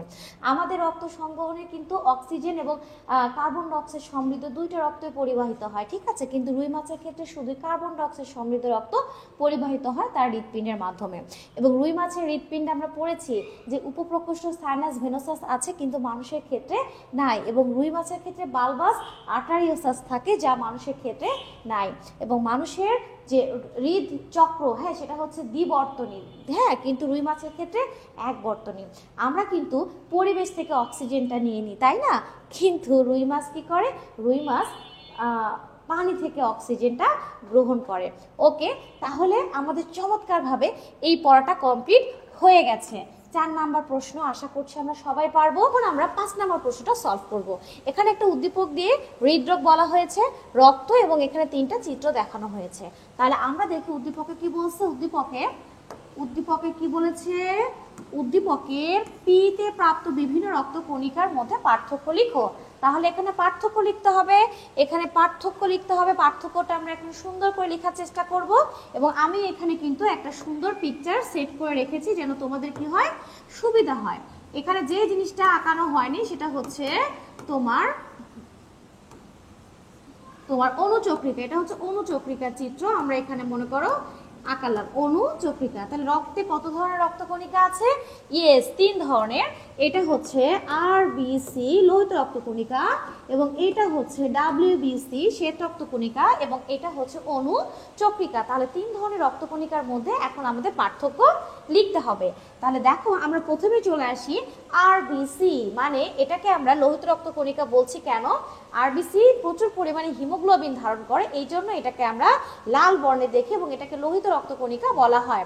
ডাব্লিউবিসি, এখানে কিন্তু কোনো হিমোগ্লোবিন নামক কোনো শ্বাস সংযোগ নেই, যার কারণে এটা বর্ণহীন হবে। এবং অনুচক্রিকা, এখানেও কিন্তু হিমোগ্লোবিন নামক কোনো শ্বাস সংযোগ নেই, এই জন্য এটাও বর্ণহীন হবে। দ্বিতীয় পয়েন্টে আমরা কি আসতে পারি? দেখো, এটা আকৃতি কেমন, আকার আকৃতি, এটা কিন্তু আকারে বেশ ছোট এবং গোলাকার, অনেকটা অ্যালপেন লিবেল চকলেটের মতো। দেখো, দ্বি অবতল, মানে যেখানে নিউক্লিয়াসটা ছিল, নিউক্লিয়াসটা নষ্ট হয়ে যাওয়ার ফলে সেই জায়গাটা গর্ত হয়ে গেছে, দ্বি অবতল, ঠিক আছে। এবং এদের চাইতে এরা কিন্তু আকারে বড় এবং অনিয়ত আকার, কারণ এরা এদের আকারটাকে পরিবর্তন করতে পারে, অ্যামিবার মতন চেঞ্জ করতে পারে, তাই আকারটা হচ্ছে অনিয়ত আকার। এবং এদের তুলনায় এরা আকারে কিন্তু বড়, বাট এরা কিন্তু আকারে সবচেয়ে ছোট। এই যে অণু সবচেয়ে ছোট, এই জন্যই বলা হচ্ছে অনুচক্রিকা। আরবিসি দেখো, তুমি পরিণত অবস্থায় কিন্তু কোনো নিউক্লিয়াস দেখতে পাচ্ছ না। এদের ক্ষেত্রে কিন্তু শ্বেত রক্তকণিকার ক্ষেত্রে কিন্তু নিউক্লিয়াস আছে, এবং নিউক্লিয়াসটা কোনো কোনো ক্ষেত্রে গোলাকার, কোনো কোনো ক্ষেত্রে বৃক্কের মতন, বা কোনো কোনো ক্ষেত্রে ঘোড়ার খুরের মতন। এবং অনুচক্রিকা, এদেরও কিন্তু কোনো নিউক্লিয়াস নেই। গড় আয়ু, এদের গড় আয়ু হচ্ছে 120 দিন, এবং এদের গড় আয়ু হচ্ছে তোমার 5 থেকে 15 দিন বা 2 থেকে 15 দিন, এবং এদের গড় আয়ু হচ্ছে 5 থেকে 9 দিনের মতন। সংখ্যা, রাইট, সবচেয়ে বেশি সংখ্যা হচ্ছে আরবিসি। প্রতি কিউবিক ঘন মিলিমিটার রক্তে এদের সংখ্যা 50 লাখের মতন। এখানে এদের সংখ্যা 5 থেকে 8,000-এর মতন, এবং এদের সংখ্যা হচ্ছে 2.5 লক্ষ থেকে 5 লক্ষের মতন। কাজ আমরা কি বলতে পারি? আরবিসি যেহেতু হিমোগ্লোবিন ধারণ করছে, তাই এটার কাজ হচ্ছে সবচেয়ে গুরুত্বপূর্ণ কাজ। কি কাজ বলতো? শ্বসন গ্যাস পরিবহন করা, রাইট, অক্সিজেন পরিবহন করা হচ্ছে এদের প্রধান কাজ। ডাব্লিউবিসি, এদের প্রধান কাজ কি বলতো? ইয়েস, এরা হচ্ছে ফ্যাগোসাইটোসিস প্রক্রিয়া জীবাণুকে ধ্বংস করে। এটা আমাদের সৈনিকের মতন, প্রহরীর মতন, বডিগার্ডের মতন। হ্যাঁ, এটা কি করে? জীবাণুগুলোকে ধ্বংস করে শরীরকে জীবাণুমুক্ত রাখতে সাহায্য করে। এবং এই যে এটা হচ্ছে অনুচক্রিকা, এটার কাজ হচ্ছে খুবই সুন্দর, কোথাও কেটে গেলে রক্ত জমাট বাঁধতে হেল্প করবে, এছাড়া কোনো জীবাণুকে ধ্বংস করতেও এরা হেল্প করে। তাহলে 3 ধরনের রক্তকণিকার মধ্যে আশা করছি তোমরা খুব সহজে সুন্দর করে লিখতে পারবে। এবার দেখো, উল্লেখিত চিত্র 1, 2, 3 এর সার্বিক অবস্থা এবং প্রতিরোধ পদ্ধতি বর্ণনা করো। দেখি আমরা 1, 2, 3 এ কি বলছে, আমরা একটু চিত্রটা সুন্দর করে অ্যানালাইসিস করে দেখি। হৃদরোগের কথা বলা হয়েছে এবং এখানে তোমার হৃদরোগের ক্ষেত্রে এখানে 3টা চিত্র দেওয়া হয়েছে। 3টা চিত্রে প্রথম যে চিত্রটা আমরা দেখতে পাচ্ছি সেটা এরকম, দ্বিতীয় চিত্রটা আমরা এখানে আঁকাবো এবং তৃতীয় চিত্রটা হচ্ছে আমরা এখানে আঁকাবো। এটা 1 নাম্বার চিত্র হবে, এটা 2 নাম্বার হবে এবং এটা 3 নাম্বার হবে। দেখি প্রথম চিত্রে কি বলা হয়েছে, এই যে ধমনীতে তোমার প্ল্যাক তৈরি হয়ে গেছে, যার কারণে রাস্তাটা কিন্তু কিছুটা সরু হয়ে গেছে এবং ধীরে ধীরে আমরা দেখতে পাচ্ছি 2 নাম্বার চিত্রে ধমনীর একদম উভয় দিকে তোমার প্ল্যাক তৈরি হয়ে গেছে, রাস্তাটা আগের চাইতে আরো অনেক বেশি সরু হয়ে গেছে। এবং 3 নম্বরে আমরা দেখছি একেবারে মারাত্মক অবস্থা, দুই পাশে প্ল্যাক তৈরি হয়ে একেবারে ধমনীর প্রাচীরটাকে বন্ধ করে দিয়েছে। ইস, মানে এখন কিন্তু রক্ত চলাচল একেবারে বন্ধ হয়ে যাবে, রক্ত চলাচল হবে না এবং এইটা হচ্ছে হৃদরোগ। এই হৃদরোগটাকে আমরা কি বলবো, এইটাকে আমরা বলবো হার্ট অ্যাটাক। আমরা কি বলবো, হার্ট অ্যাটাক। এটাকে আমরা কি বলবো, হার্ট অ্যাটাক বা মায়োকার্ডিয়াল ইনফার্কশন। মানে তোমার অক্সিজেনের অভাবে হৃদপেশি ঠিক মতন কাজ করতে পারবে না। তাহলে এখন আমাদের যে প্রশ্নটা ছিল সেটা হচ্ছে, আমাদের প্রশ্ন ছিল এই অবস্থা যদি হয় তাহলে প্রতিরোধ পদ্ধতি কি হবে।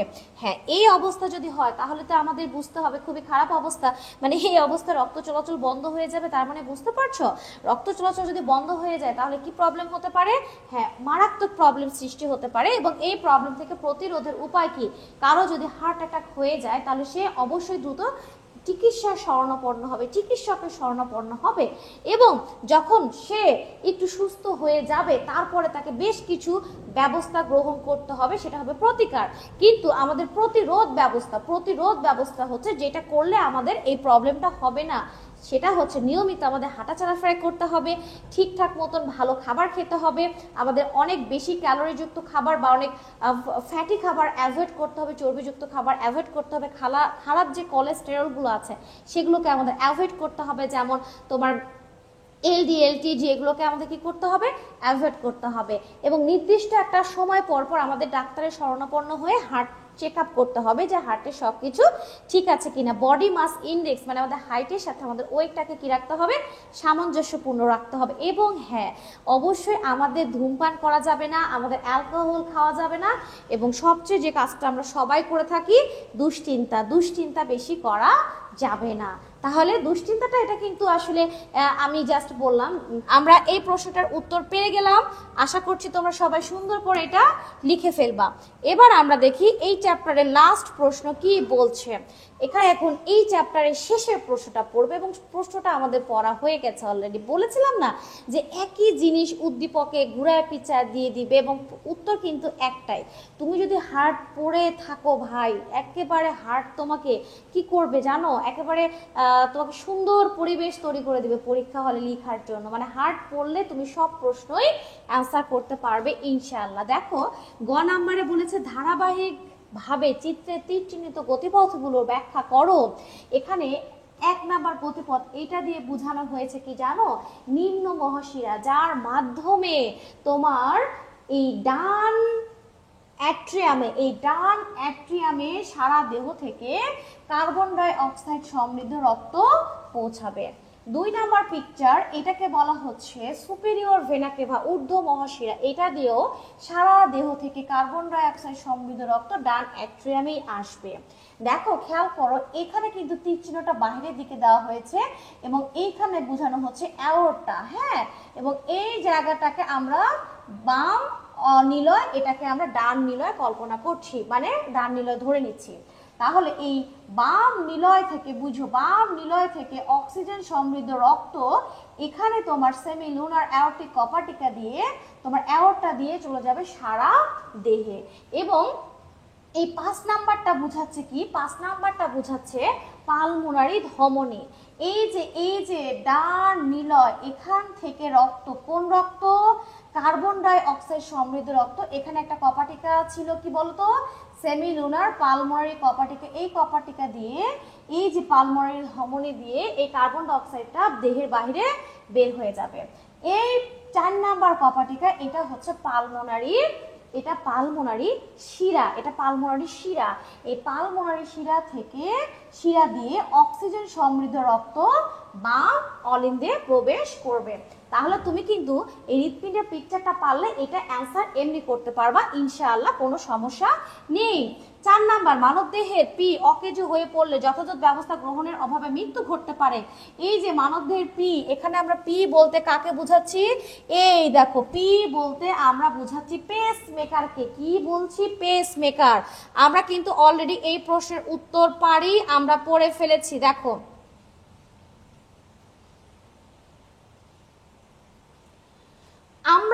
আমরা কিন্তু অলরেডি এই প্রশ্নের উত্তরটা পড়ে ফেলেছি। তাহলে নিঃসন্দেহে তোমরা বুঝতে পেরেছো এই যে পেস মেকার কিভাবে লিখবা। পেস মেকার হচ্ছে হৃদযন্ত্রের এক ধরনের পেশি যা কি করবে? হৃদযন্ত্রকে হৃদস্পন্দনে সহায়তা করবে। পেসমেকার থেকে প্রথম অ্যাকশন পটেনশিয়াল সৃষ্টি হবে যা ইলেকট্রিক পটেনশিয়ালের মতন চারদিকে ছড়িয়ে যাবে এই ডান অ্যাট্রিয়ামের প্রাচীরে এবং এটা সংকুচিত হবে এবং এই ঢেউটা তরঙ্গ আকারে চলে যাবে এভিএন এ এবং এভিএন সেটা গ্রহণ করবে এবং এভিএন থেকে দুইটা শাখা বের হবে। সেই শাখা ডান নিলয় এবং বাম নিলয়ে প্রবেশ করবে এবং সেখান থেকে ছোট ছোট ছোট ছোট কিছু তন্তুর মতন অংশ বের হবে। এটাকে আমরা কি বলবো? পার্কিনজি তন্তু। সেই পার্কিনজি তন্তু হয়ে এই উদ্দীপনাটা তোমার পৌঁছে যাবে কোথায়? নিলয়, এবং তখন নিলয়টাও সংকুচিত হবে। তার মানে এই পেসমেকারটা হচ্ছে লিডার, এখান থেকে উদ্দীপনা সৃষ্টি হবে এবং এই উদ্দীপনাটা ছড়িয়ে যাবে সারা হৃৎপিণ্ডে। পরবর্তী উদ্দীপনাটাও কিন্তু এখান থেকে সৃষ্টি হবে। যেহেতু হৃদস্পন্দন সৃষ্টি করছে এটা, তাই এটাকে আমরা হৃদস্পন্দক বা পেসমেকার বলবো। যদি এটা নষ্ট হয়ে যায় তাহলে কি করা যাবে? যদি এটা নষ্ট হয়ে যায় তাহলে কিন্তু আমাদের হৃদস্পন্দন ঠিক মতন হবে না, যার কারণে থেমে থেমে টেনে টেনে হৃদস্পন্দন হবে, যেটাকে অ্যারিথমিয়া বলা হয়। এবং অ্যারিথমিয়া হলে অক্সিজেনের অভাবে কিন্তু মানুষ অজ্ঞান হয়ে যেতে পারে, জ্ঞান হারিয়ে যেতে পারে এবং মারাও যেতে পারে। তাহলে এই অবস্থা থেকে রক্ষা পাওয়ার জন্য কি করতে হবে? যান্ত্রিক পেসমেকার লাগাতে হবে। তাহলে আমাদের রক্ষা, তাছাড়া কোনো রক্ষা নেই। তাহলে যান্ত্রিক পেসমেকারটা লাগালে এই যান্ত্রিক পেসমেকারটাই তখন কি করবে? এই প্রাকৃতিক পেসমেকারের মতো তোমার হৃদস্পন্দন সৃষ্টি করবে। ওকে, তাহলে আমাদের এই তোমার চতুর্থ চ্যাপ্টারে সবগুলো পড়া ইনশাআল্লাহ কমপ্লিট হয়ে গেছে। এখন আমাদের আর একটা প্রশ্ন পড়া বাকি আছে, ছোট্ট, আমি একটু তোমাদেরকে বলে দিই। যেমন জামিল সাহেব একজন অবসরপ্রাপ্ত সরকারি কর্মকর্তা। তিনি একটু পরিশ্রম করলেই তার বুকে ব্যথা সহ অস্বস্তি অনুভব করে। তিনি রাতে ভালো ঘুমাতে পারেন না এবং তার শ্বাস প্রশ্বাস বন্ধ হওয়ার উপক্রম। জামিল সাহেব কি ধরনের অসুস্থতা ভুগছেন? তিনি অ্যানজাইনাতে ভুগছেন, ঠিক আছে, হার্টের সমস্যা, এবং কি ধরনের জটিলতা দেখা দিতে পারে। তাহলে তোমাকে কি করতে হবে? এই বিভিন্ন ধরনের প্রবলেম, যেমন বুকে পিঠে ব্যথা হতে পারে, তারপর ঘাড়ে ব্যথা হতে পারে, হ্যাঁ, তার বুক ধরফর করতে পারে, শ্বাস প্রশ্বাস কষ্ট হতে পারে, মানে এই প্রবলেমগুলো তার হতে পারে। জামিল সাহেবের সুস্থতার জন্য কি করণীয় বলে আমরা মনে করছি? তাকে কি করতে হবে? এটা আমরা পড়ে ফেলেছি। তাকে কি করতে হবে? নিয়মিত হাঁটা চলাফেরা করতে হবে, বিএমআইটা ঠিক রাখতে হবে, ঠিক মতন সুস্বাস্থ্য মানে স্বাস্থ্যকর খাবার খেতে হবে, লো ক্যালোরি সম্পন্ন খাবার খেতে হবে, চর্বি কম আছে সেই খাবার খেতে হবে, ব্যাড কোলেস্ট্রল আছে সেই খাবারগুলোকে অ্যাভয়েড করতে হবে এবং নির্দিষ্ট সময় পর পর চিকিৎসকের শরণাপন্ন হতে হবে এবং চেক আপ করাতে হবে এবং ঠিকঠাক মতন ডাক্তারের কাউন্সিলে থাকতে হবে। তাহলেই তার কি হতে পারে? সমস্যার সমাধান হতে পারে। তাহলে আমাদের চতুর্থ চ্যাপ্টার থেকে সবকিছু পড়া কমপ্লিট। যে প্রশ্নগুলো তোমাদের জন্য পরীক্ষাতে আসতে পারে ইনশাল্লাহ সেই প্রশ্নগুলো কিন্তু আমরা পড়ে ফেলেছি। লাস্টে একটা ছোট্ট করে একটা প্রশ্ন তোমরা দেখতে পারো, সেটা হচ্ছে অ্যানজিওপ্লাস্টি। যদি কারো পড়া থাকে তাহলে তোমরা অ্যানজিওপ্লাস্টি পড়ে যেও, অ্যানজিওপ্লাস্টি। আর যাদের পড়া নেই তাদের আর অ্যানজিওপ্লাস্টি পড়ার দরকার নাই। তাহলে আজকে আমাদের এই পর্যন্তই। ক্লাসটা খুব ভালো করে দেখবে, অবশ্যই ভিডিওটি তোমাদের ভালো লাগবে এবং এই ক্লাসগুলো করলেই ইনশাল্লাহ তোমরা পরীক্ষা হলে সবগুলো প্রশ্নই কমন পেয়ে যাবে। তাহলে ভিডিওটি ভালো লাগলে অবশ্যই লাইক করতে হবে, কমেন্ট করতে হবে, বন্ধুদের মাঝে শেয়ার করতে হবে। আর চ্যানেলে তুমি কি নতুন? তাহলে অবশ্যই একটু সাবস্ক্রাইব করে ফেলবা। ভালো থেকো, আল্লাহ হাফেজ।